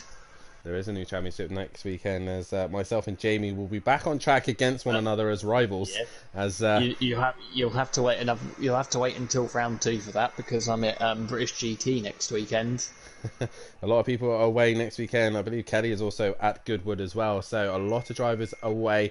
F2 will start next week as we head to Bahrain for the first round of the championship. F1 is done as we have a shorter season for F2, and also ACC Championship GT3 League. A shorter season, I think it's only like 6 rounds. It's going to be organised here, so tune in for that. And if you want to sign up, then head over to the Facebook page and also the Discord page as well, as I still think there's seats for F2 and ACC. So get yourselves involved in that. The touring cars are coming to an end, but I'm pretty sure, Jamie, the touring cars will be back, as the drivers thoroughly enjoyed it and they are begging for it to come back. I think more than the drivers thoroughly enjoyed it. I think everyone watching enjoyed it. Definitely me and Matt enjoyed commentating on it as we're getting ready, as we're getting synced up. As we are getting synced up here, lights come on, res rise, we're at the halfway stage here. And we are green for round 12 here, and Matt's on pole, but both of the Ferraris get a lightning start, and both of the Mercedes have to react. But all Peaceful and Smokey come together there. Overtaker has got a lot of work to do as they head towards turn 1, but it's Monkey Boy around the outside of Matt. Is he brave enough to send it up to Eau Rouge and Radeon? No, because Matt has already got the grunt as we now head towards the dreaded corner here with multiple cars here all going at it, but they're all trying to get themselves into order here. Oh, Overtaker gets close to the imaginary wall there. Yeah. Oh, D-Biggs is running wide there. He's going to be compromised coming up. But Matt is trying to get away. But Fury is on the attack already. He's up into second place and going after Matt Himovic. As Peaceful looking to the outside of his teammate. Peaceful's been mugged because he was been mugged at the start. Oh, I think the teammates have collided. They've put Peaceful has pushed his Oh, Gary's gone round. Everyone managing to avoid Gary there and no contact made, but both Ferraris have really hindered themselves here and are getting mugged left, right and centre. I was going to say Smokey was the biggest loser, but Fury now right on the back of Matt Imovic here. Is Fury on those hard tyres, and have they fired up beautifully? KLF though is up into 4th place position after a good start, and Overtaker is right on the back of him. Biggs going wide as Peaceful's dropping the rear, but he managed to keep it going. And Brava slowly working his way through the order as well. Yeah, they're going 3 wide. Overtaker's looking at the inside of Kelly. He knows who's how difficult. Oh, Kelly's gone off big time. Kelly's in the wall, I think. He has been in the wall.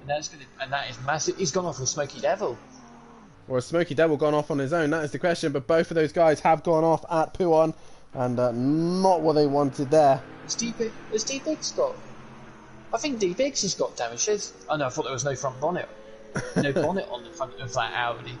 But no, D-Biggs is all fine. Overtaker up to 3rd already. D-Biggs looking at the inside of Monkey Boy. Monkey Boy shuts the door and... Oh! And Peaceful's collected. KLF's left the session. And Plava gets involved, so a 3-car pile up before the end of the first lap. Kelly has left, so we'll have to investigate that. That's a quick quit on that one, as he has left the session. If it's a disconnection, it would have popped up saying disconnected, but he has left the session. And Matt Himovic and Fury are battling out for the race lead at the minute. So Kelly will take a qualifying ban going to Silverstone Classic, and if he doesn't turn up for Silverstone Classic, he'll have to carry that ban on to the next round, which I think is Hockenheim. I think is the round after that. But right now, Fury's putting a lot of pressure on Matt, and Matt knows how to race against Fury. These two have had a couple of races with each other in F1, and they're learning to race one another. As Biggs is into the pits, he will have to come in again, as Gary flashed his light there just on the Monkey Boy. Maybe these two had a little incident. Gary had just got past Monkey Boy, but Fury is in the slipstream of Matt, and Fury tonight has looked stronger, but look who's in the background. It's the orange and black Lamborghini. It is the orange and black Lamborghini of Overtaker trying to hunt the two Mercedes down, and he says that this car loves this track because of the fast corners, and he is now on the way to try and catch the two Mercedes boys as Fury goes deep there, and Matt has to turn into mid corner. Biggs, he's obviously not very happy. I'm not sure who he means though, but yeah, a lot of the guys are a little bit frustrated in the chat, and if they want to just keep it out of the chat, that'd be very nice. But Overtaker's had a moment, because he's now 6.6 off the back of these two. Yeah, he has. He definitely had a moment. Yeah, if the guys want to get in a party together and start shouting at each other, please do, but not in the chat. Yeah, definitely so. And if you do enjoy listening to the drivers get angry with one another, then head over to the Gaming Welshman 5 on Twitch.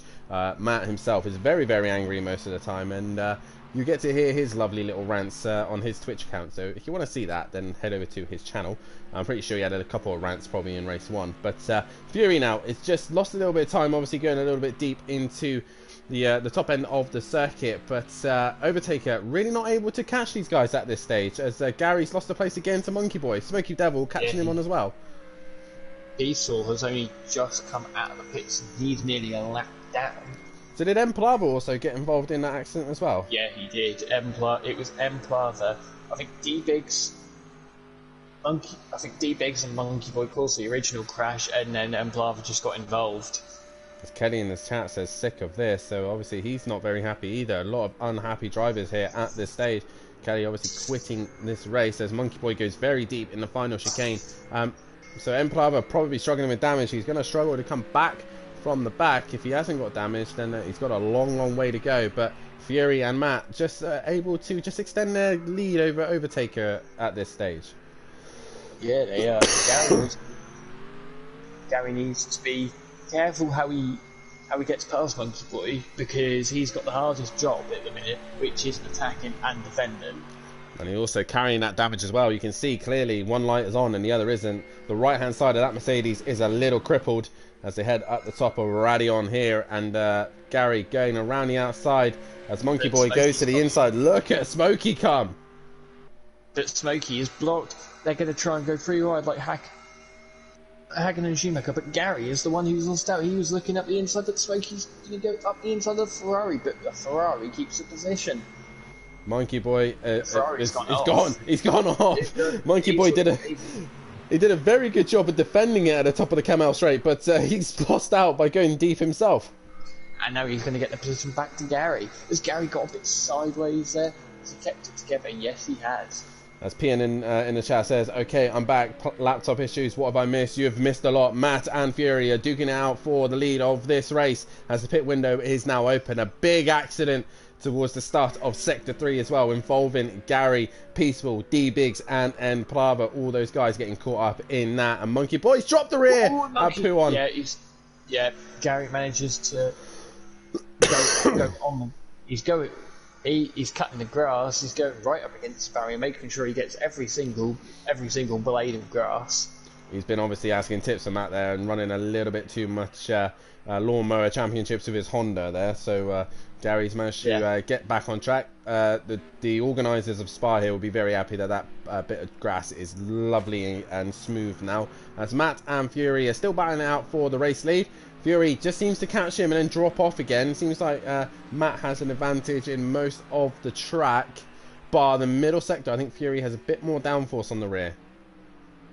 I want to see what Overtaker's last lap. Oh, it's a 2:19.6. He's about 6/10 quicker than Fury, so he'll be on the back of these two in no time at all. In no time at all. And obviously Smokey not having to worry about a teammate, so he can he does have a teammate, sorry. I'm trying to think of who else is Peaceful. D-Big's the only one not to worry about a teammate. My mind went a bit blank there for a second.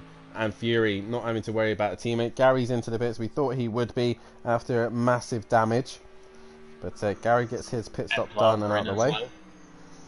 M Plava into the pits, and it depends how much damage M Plava's got. If he's got not too much damage, he'll be able to get in, out, and off he goes. Overtaker already just in the first sector has brought that down to just under 5 seconds, so he is catching these two, but very slowly. Yeah, he's catching them slowly each lap. The gap isn't now. It's this sector. Yeah, where he's gonna gain the most time, really. It's all the fast corners where the Lamborghini just seems to be at home. After testing driving the Lamborghini quite a lot, it does like the fast corners. It's able to stick, even though there's not a lot of front downforce on that car. It's mechanically gripped so well as M Plava and Gary are on their way out the pits as Biggs goes through, but him and Peaceful will have to come into the pits again because they pitted without the pit window. But the Mercedes is very powerful in Sector 1. But I think for the rest of the circuit, the Lamborghini has just got a little bit more here. It has his Furies. Having a look. What Overtaker needs is for Fury rather, to start having a go at Matt, and for Matt to start defending. Well, what Overtaker could do right now, he's just in a window where he could possibly drop out behind either Smokey or Monkey Boy, clear them, and then he's got clear track. These two are too busy battling each other as they come towards the final sector, and they're going to carry on. Does Overtaker go for the undercut? That is the question. He does. Oh, he hits the wall, though. he hit the wall. I think I remember before someone hitting the wall there, simply, and losing their rear wing. I think it might have been Monk last season. Possibly so. As Overtaker is in. How quick is his stop? Has that damage slowed his stop a little bit? Looks like it has. Yeah, he's away now, so he's there for an extra few seconds. Smoky Devil is spun at the source. Yep. So the bus stop chicane. Emplava now catching onto the back of Gary. Gary obviously the first man to pit. Obviously Biggs pitting outside the pit window. The leading car for the pits at the minute is D Biggs. But like I said, he still has to pit at the right time. But Overtaker's cleared Smokey, so he's got a clear run here. He can just go flat out. But one of these two, I think, will have to try and react to him. If they want to win this race, they can't let Overtaker get too much clean air.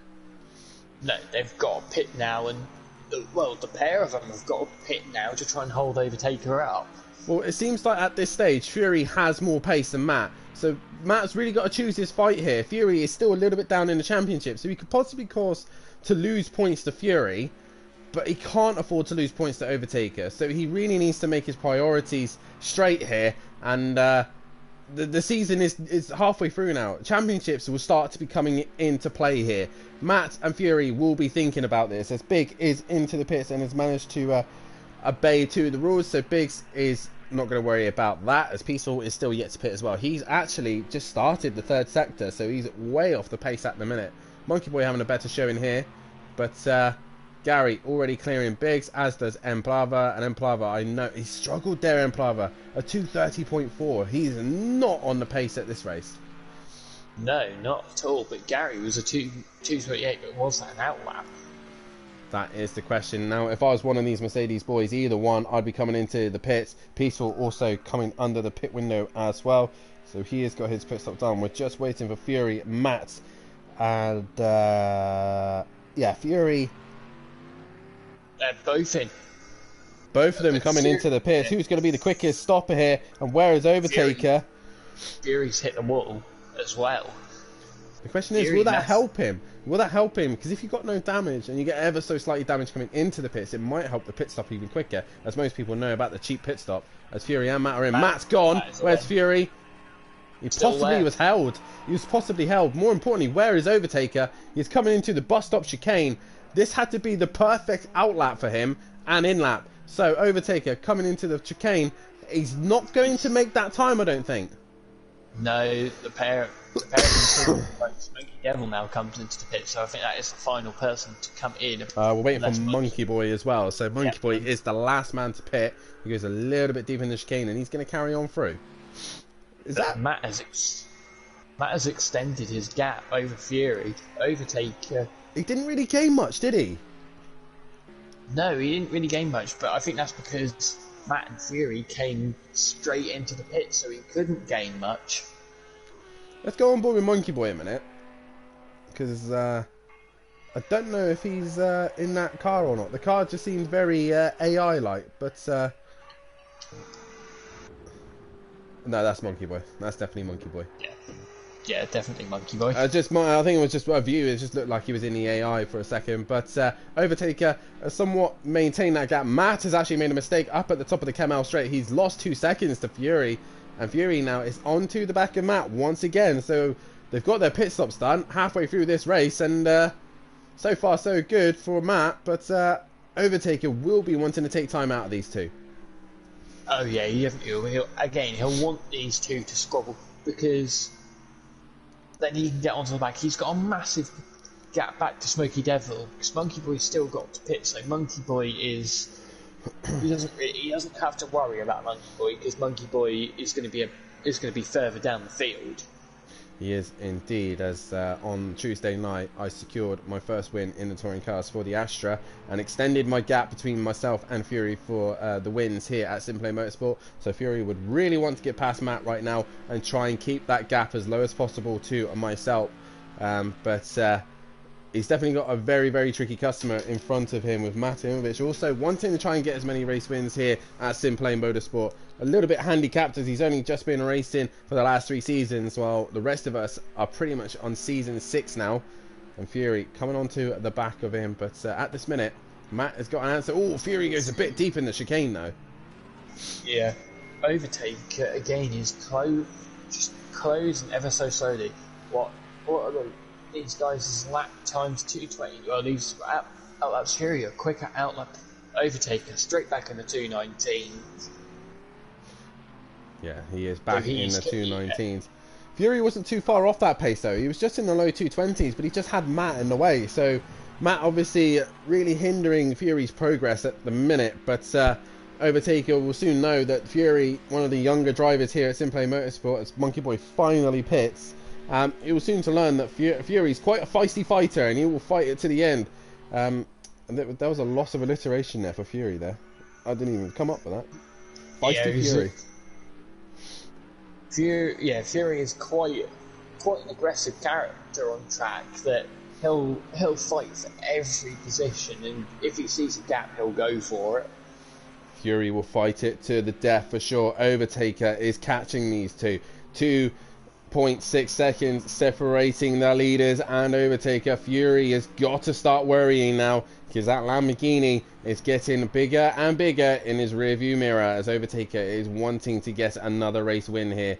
He didn't quite get the 216 that he said he could do, but 218 is still phenomenal pace here at Spa. But these two have got to do everything they can to keep him behind him because they're now pretty much in a championship fight. The top three of the championship are leading this race. Yeah, they are indeed, and Matt and Fury just got to hope that they don't make a single mistake. If they make a single mistake, that Lamborghini is going to be through as quick as you like. He will be indeed, and the question here though, Jamie, is obviously, like I said, we're at the halfway stage of the season and the championship is now starting to become more visible for all of these drivers here. It's all about focusing on that with no drop score and no double points either to really help them out.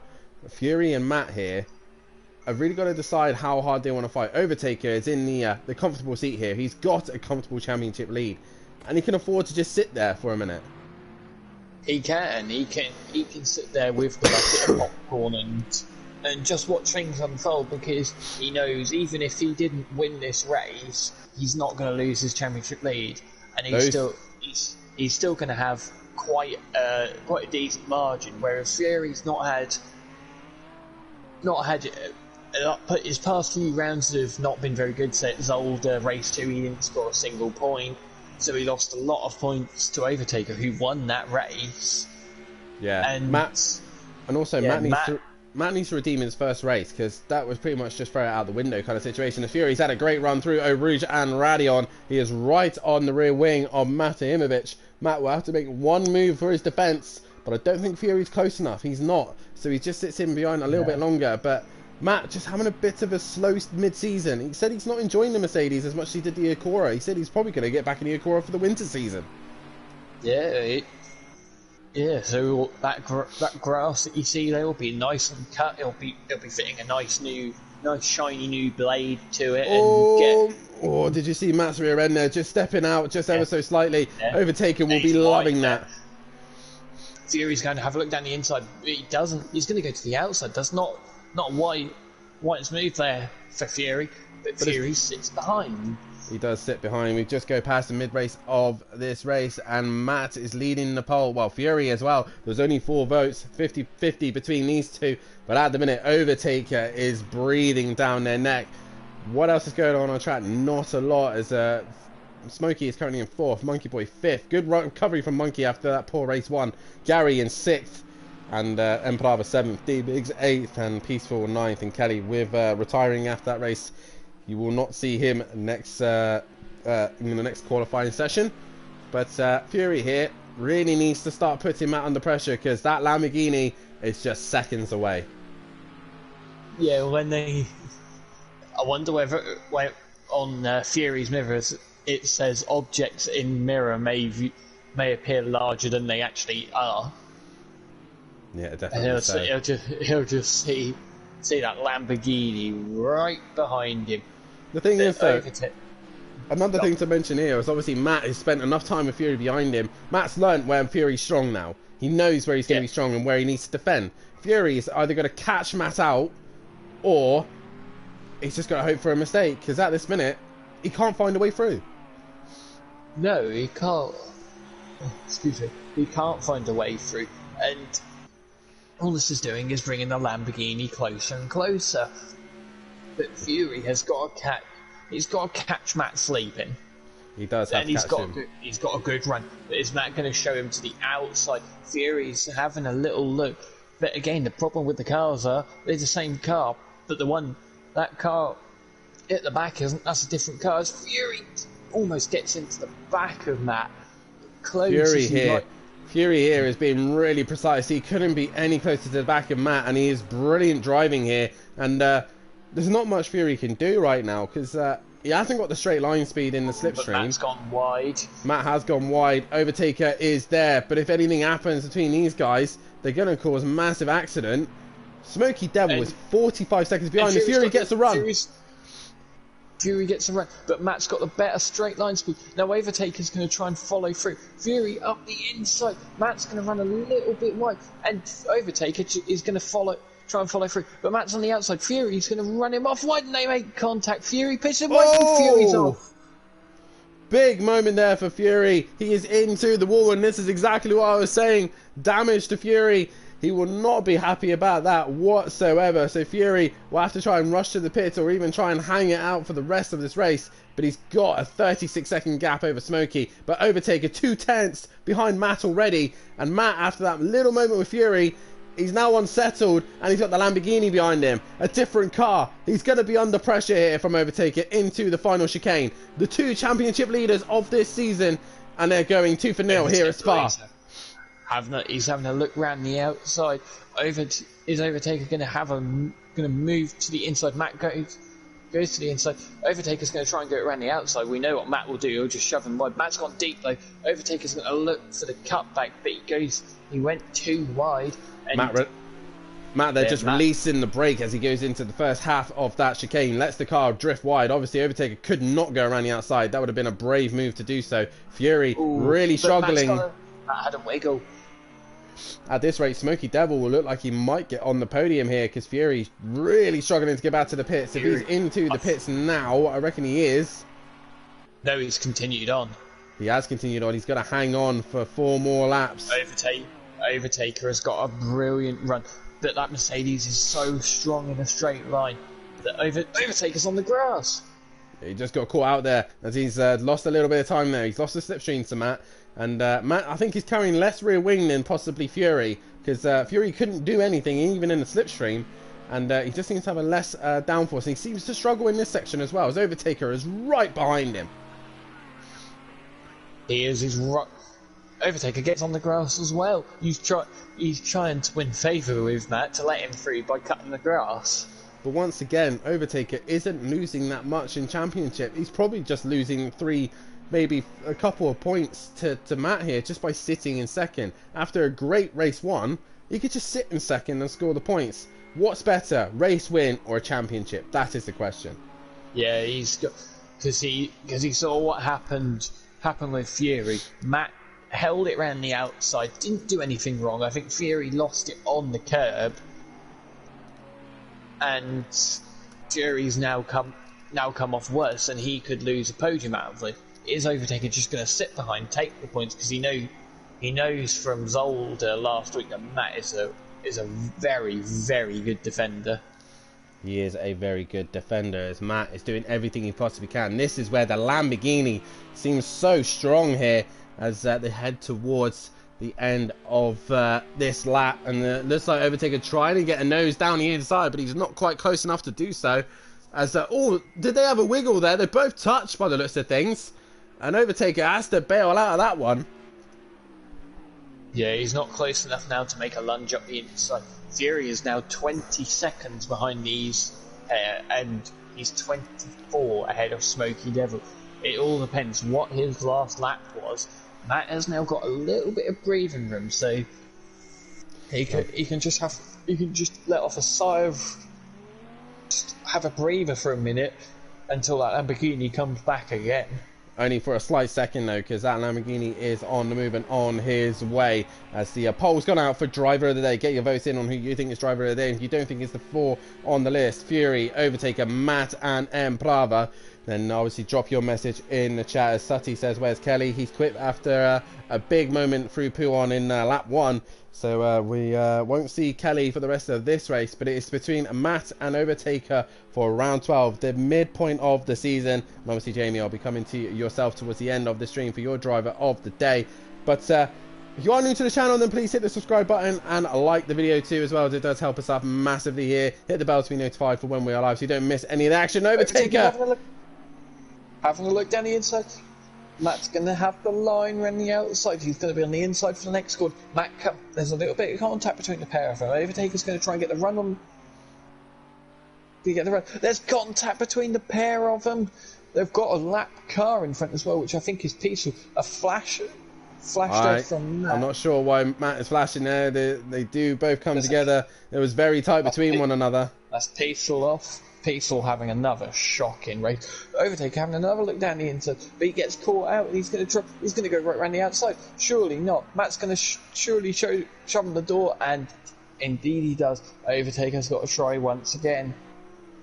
As Emo Guy just in the chat, and I see him in the chat. Evening everybody. Evening guys, sorry for the no show tonight. Moved into my own house and had not yet set the PS4. No worries, buddy, and I hope you're all nice and settled in. Your teammate though has taken a race win already. Matt chopping his nose there. Overtaker is not happy with that. That's the first time we've seen him flash this season. Yeah, is this now where Matt's going to run wide? The Overtaker's going to be on the outside. Is he just going to send it around the outside on the brakes? Something Sutty would be proud of. They make contact again, and Matt kind of pushes him wide.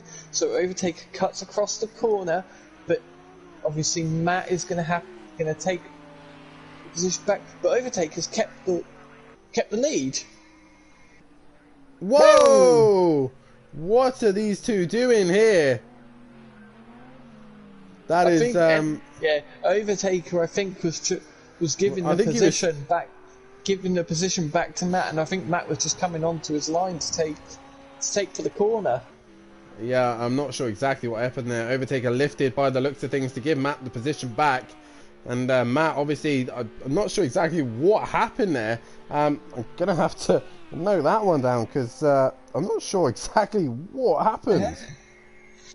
Yeah, that was a bit of an odd one. I'm sure they'll tell all at the end of the race. Yeah, they will do indeed, especially if they come into the party. Fury still trying to hang in there for third place position. He is losing a lap after lap to Smoky Devil. The gap is now down to 12 seconds between those two. And Fury just now trying to damage limitations with that car. But no other fights really going on. D-Big's catching on to the back of Monkey Boy. I've just noticed also Monkey Boy's dropped down the order quite a bit. He was doing really well in 5th place, but he's lost out to Gary and Emprava. So those two have improved there. Overtaker so far leading the way for the votes for driver of the day, 33 his way, but Matt is trying everything he possibly can to keep Overtaker behind him. I think Overtaker is feeling stressed out because this is the slowest he's been all week. Yeah, so Matt is defending so hard. He's not giving Overtaker an inch of room. So these two have made contact with each other, but they haven't been too aggressive with each other. It's just it's a racing we want to see from these two. It was just turn 1. It just seems a little bit unsure. We're not sure what happened there, but Overtaker and Matt battling it tooth and nail. We know Overtaker has the overall pace round here, but he just can't seem to find a way past Matt. He has another wiggle going through there. He's going to go down the inside of the bus stop, but he chooses better of it, trying to make Matt miss his braking, and he doesn't do that, and Overtaker goes for the switchback, trying to get a better drive out the corner, but Matt's there. Matt is going to try to the outside. Is he going to go all the way around the outside of the source? Matt is going to try and crowd him out of the move, but Overtaker, is he going to look for the cutback? Matt positions the car well. The only options he's been given is the outside, and he just can't find a way through. It looked like Fury Dot was stopped for a second on the run down towards Radion, and possibly so because Fury's car is covering massive damage. I have a contact with these two. after Puon earlier on in the race. But Matt and Overtaker going at it. Overtaker has finally got the run, but Matt really doesn't want to give him a driver's car's whip space there. Overtaker trying to cut back to the inside. Is he going to have a lunge down the inside? He does. And there's they make a little bit of contact, but they give each other enough respect. And Overtaker he's now got the inside. There's nothing Matt can do about this one. And Overtaker goes down the inside of Matt. Matt's going to have to hang it strong and try and send it into No Name. He goes very wide, and he does do so, but he's not going to be able to get the job done. Overtaker gives him so much space, and he manages just to stay ahead. Matt has finally lost the race lead here to Overtaker, and into Puon they go. Matt, there's nothing he can do because the Lamborghini is so strong in this section. Yeah, there is nothing he can do at all. Overtaker has managed to take the race lead and is going to possibly go for another win here at Spa-Francorchamps. But Matt has put on a fantastic defence here. Overtaker runs a little bit wide. Matt has just got to hope and pray that Overtaker makes a mistake between the end of this race. But Matt is pushing as hard as he possibly can. But he is running out of time as they come to the end of the penultimate lap of this race. Fury is losing so much time to Smokey Devil. Smokey Devil might still be on the podium yet. Yeah, he might well be. It all depends how much damage how much Fury is struggling with his damage. But Matt looks like he's now lost this race, but he's gonna have a little look. Overtaker's gone very whoa, and Matt went too deep as well. I think Matt was trying to outbrake Overtaker. Overtaker outbraked himself, and Matt then outbraked himself. Definitely so, as Matt's going to try and send it into turn one, but he doesn't do so. Overtaker just looks... Oh, there's a little punt up the rear. Oh, I think the tempers are starting to rise between these two as they start the final lap of this race. Matt knows he's running out of time here. 1 lap to go. This is where the Mercedes is stronger, but Matt really messed up turn one, so he's not going to be able to attack Overtaker through here. And Matt has got no answer. Fury still trying to hang in there for that 3rd place position. Rest of the grid is still set in stone. And these two are battling it out. Overtaker goes to the inside. Matt looking for any opportunity here, Jamie. And it's going to the end here between these two. It is as good. Matt is getting very close to it. This is where the Mercedes is good. Overtaker's going to defend to the inside. But is Matt just going to send it? Matt's having a look, but he's too far back. Matt might just have to meet defeat here and just think that, okay, we might not be able to beat him here, but we do go to Silverstone Classic where the Mercedes should be strong there. Overtaker runs wide. He's going to have to give that time back. Matt's flashing like mad, and he's flashing a little bit too much once again, so he just needs to tone that down a little bit. But Overtaker running wide from Puon. Yeah, Matt's not going to be happy if Overtaker starts to take track limits, because this could cost Matt a chance at winning this race. It will be indeed, but I think Overtaker might have just done enough unless Matt goes for one last do or die into the bus stop. Who is going to win this race? But nonetheless, the midpoint of the season, and these two are fighting it out like it's the last race of the championship. Overtaker has won the first race tonight. He's just got to make it through the bus stop and he would win the second race tonight. Overtaker in the Lamborghini, the 25 Lamborghini. Looks like he's going to hang in there. Has Matt got anything left in him as they head towards the bus stop? Is Matt going to try and send it? No, he doesn't. He's just going to have to concede for second place. And yeah, Overtaker. Overtaker is going to get the London buses. He's going to get 2 from 2 as he comes across the line for first. Matt finishes second, but a brilliant race between these two. Absolutely brilliant. These two really batting it out. Fury, with his wounded Mercedes, is dragging it to the end. Where is Smokey Devil? I think Smokey Devil himself has made just one too many mistakes. Fury managing to finally get back used to that car again. But Fury, considering he didn't be able to qualify for race 1 and wasn't able to qualify for race 2, he's bringing it home as he's lifting through that corner there. Has he got a lot of fuel? Is that another issue? He's got 10 litres of fuel, so he's the damage. Or he nearly messed up the bus stop, but Fury is going to come home and finish on the podium once again. So Fury drags that car back home into third place position. He'll be happy that he was able to do that, but won't be happy between Matt and Overtaker. Smoky Devil, very good round for him. He comes home in fourth place position, with Gary coming towards him fifth as Peaceful crosses the line in ninth place position. And Gary, what could have been for him tonight, looked like he had the pace, but not quite been his way in fifth place. Emplava, race 2 really didn't go his way and will come home for sixth place position, with D-Biggs in 7th, and 8th will be Monkey Boy, who looked like he had a good pace earlier on but just dropped off. And Jamie, what a race that was between the top two as Emplava crosses the line. That was a brilliant race between the top two.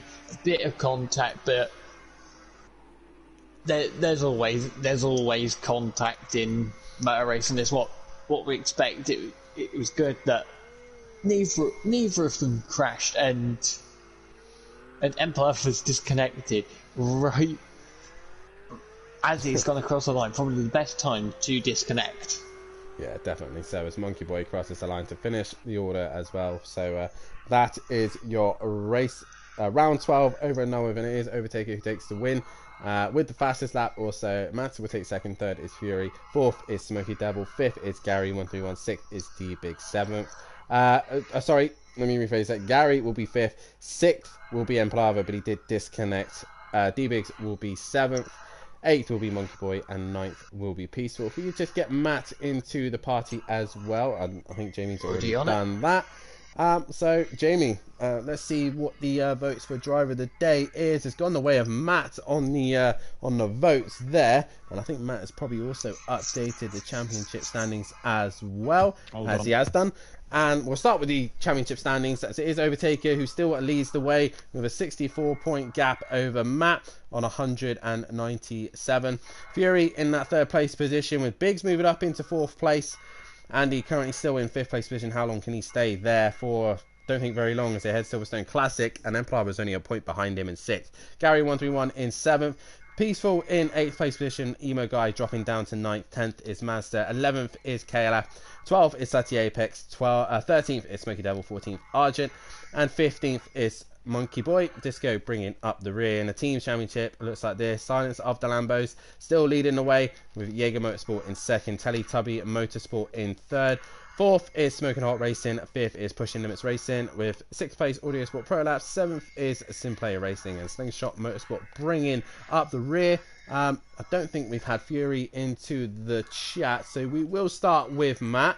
And Matt, race 1 was a race to forget, probably. Obviously jumping the start as well. Jamie giving us a confirmation that you did jump the start and had to do a drive through. But race 2, second place, probably the best you could do, but you were really trying to hang it out there towards the end of the race. Nat should have won that race, got overtaken off the track.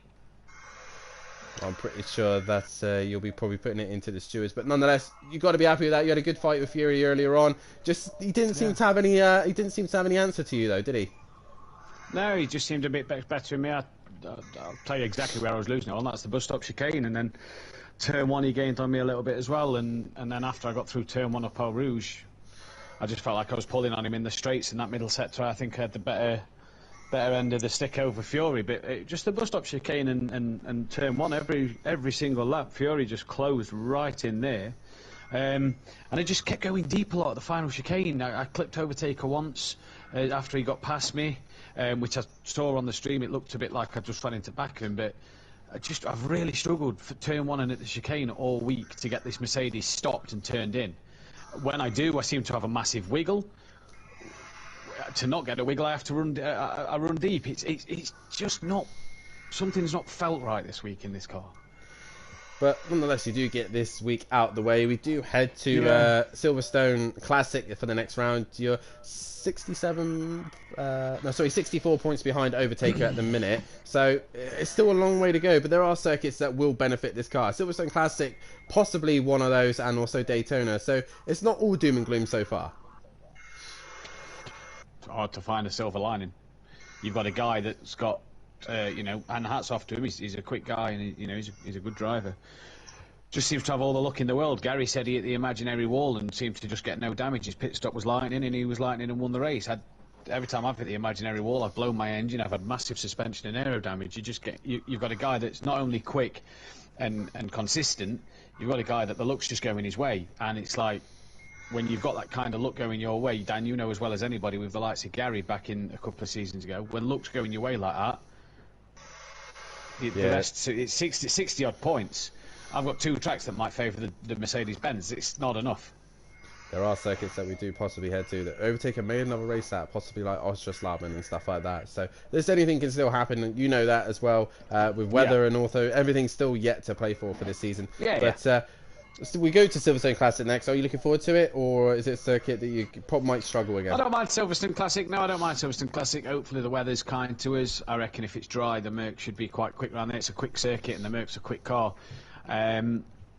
So I think that it could favour the Mercedes-Benz. Obviously, we know what the Mercedes is like at Daytona, so Silverstone Classic, I'm hoping for a bit similar to that, where the Mercedes is a bit dominant. Weather's got to be kind to us. I mean, the lovely weather we're having in Britain at the minute, hopefully it carries on that way into next week, but just a bad night, and going into next week, we've got to bounce back, because we did it after COTA. We had a bad week at COTA, we bounced back with a win at Zolder. We've got to do the same this week, because I've had a bad week this week. Gary's had a bit of unfortune as well this week. Just want to point out, by the way, which used to missed on stream, and you will love, we Gordon Shed and Matt Neod it in race 1, hence why we both dropped down the orders. I knew something had happened there, but Gary ran wide, span, and then come back on as he was spinning. We thought something, because obviously Gary had damage to the front end, you had damage to the side. Nonetheless, mate, congratulations on P2 tonight, and we will see you in a week's time. Well, actually, no, we'll see you on Tuesday night as we head to the final round of the touring cars. Yeah, indeed, we were looking forward to it. Cheers, guys.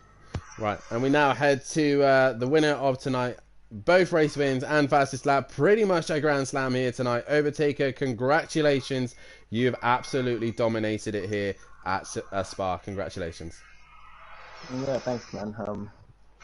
Mike was fighting the inevitable, but I knew I had the pace to get past him. It wasn't the cleanest of races, but I would put that down to the defending of Matt. I was trying to be as clean as possible. But yeah, it was a strong track for me. I knew I had a lot of pace here, so it was okay. Yeah, you seem like you definitely had the overall pace over pretty much everybody here tonight, and obviously with that kind of pace advantage here at Spa, you really needed to set a massive set stone in points here, heading to circuits that we've probably never seen you been at, especially a circuit like Silverstone Classic. Have you ever run this car there, and how were you feeling about going to Silverstone Classic? Yeah, if I'm honest, I thought it was the Silverstone GP. The normal Silverstone, so I've never driven here. There, so we'll see. I don't know the track. You said it's fast paced, so we'll see.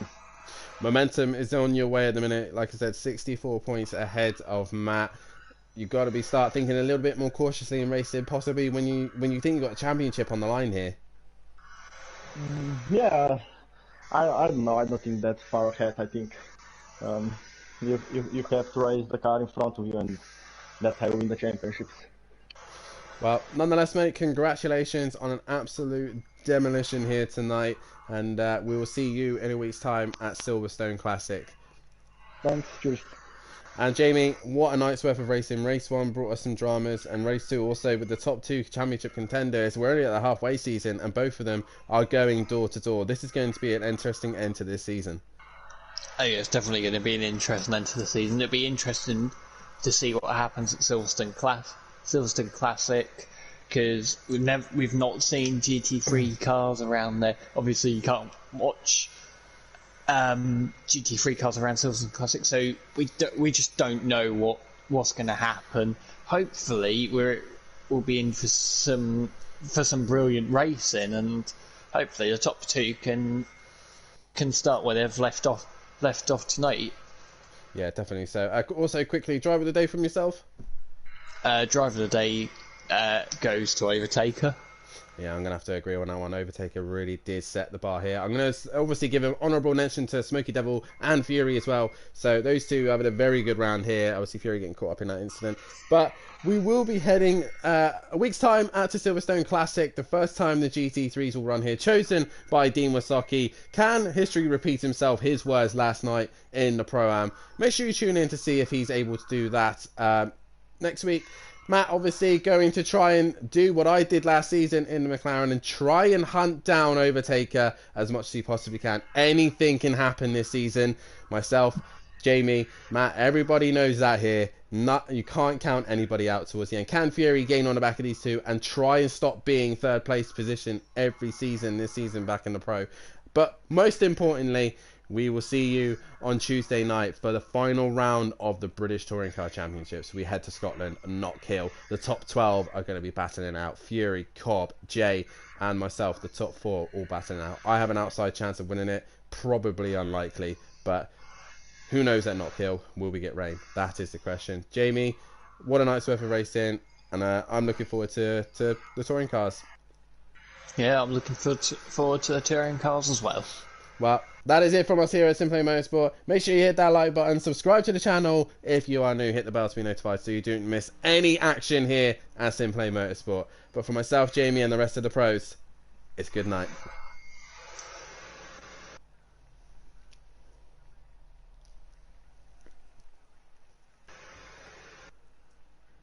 You clear?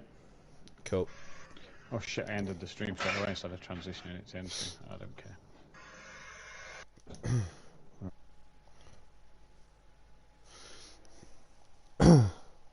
Obviously, I have noted, Matt, lap 12 and lap 13. I just need to have a look, but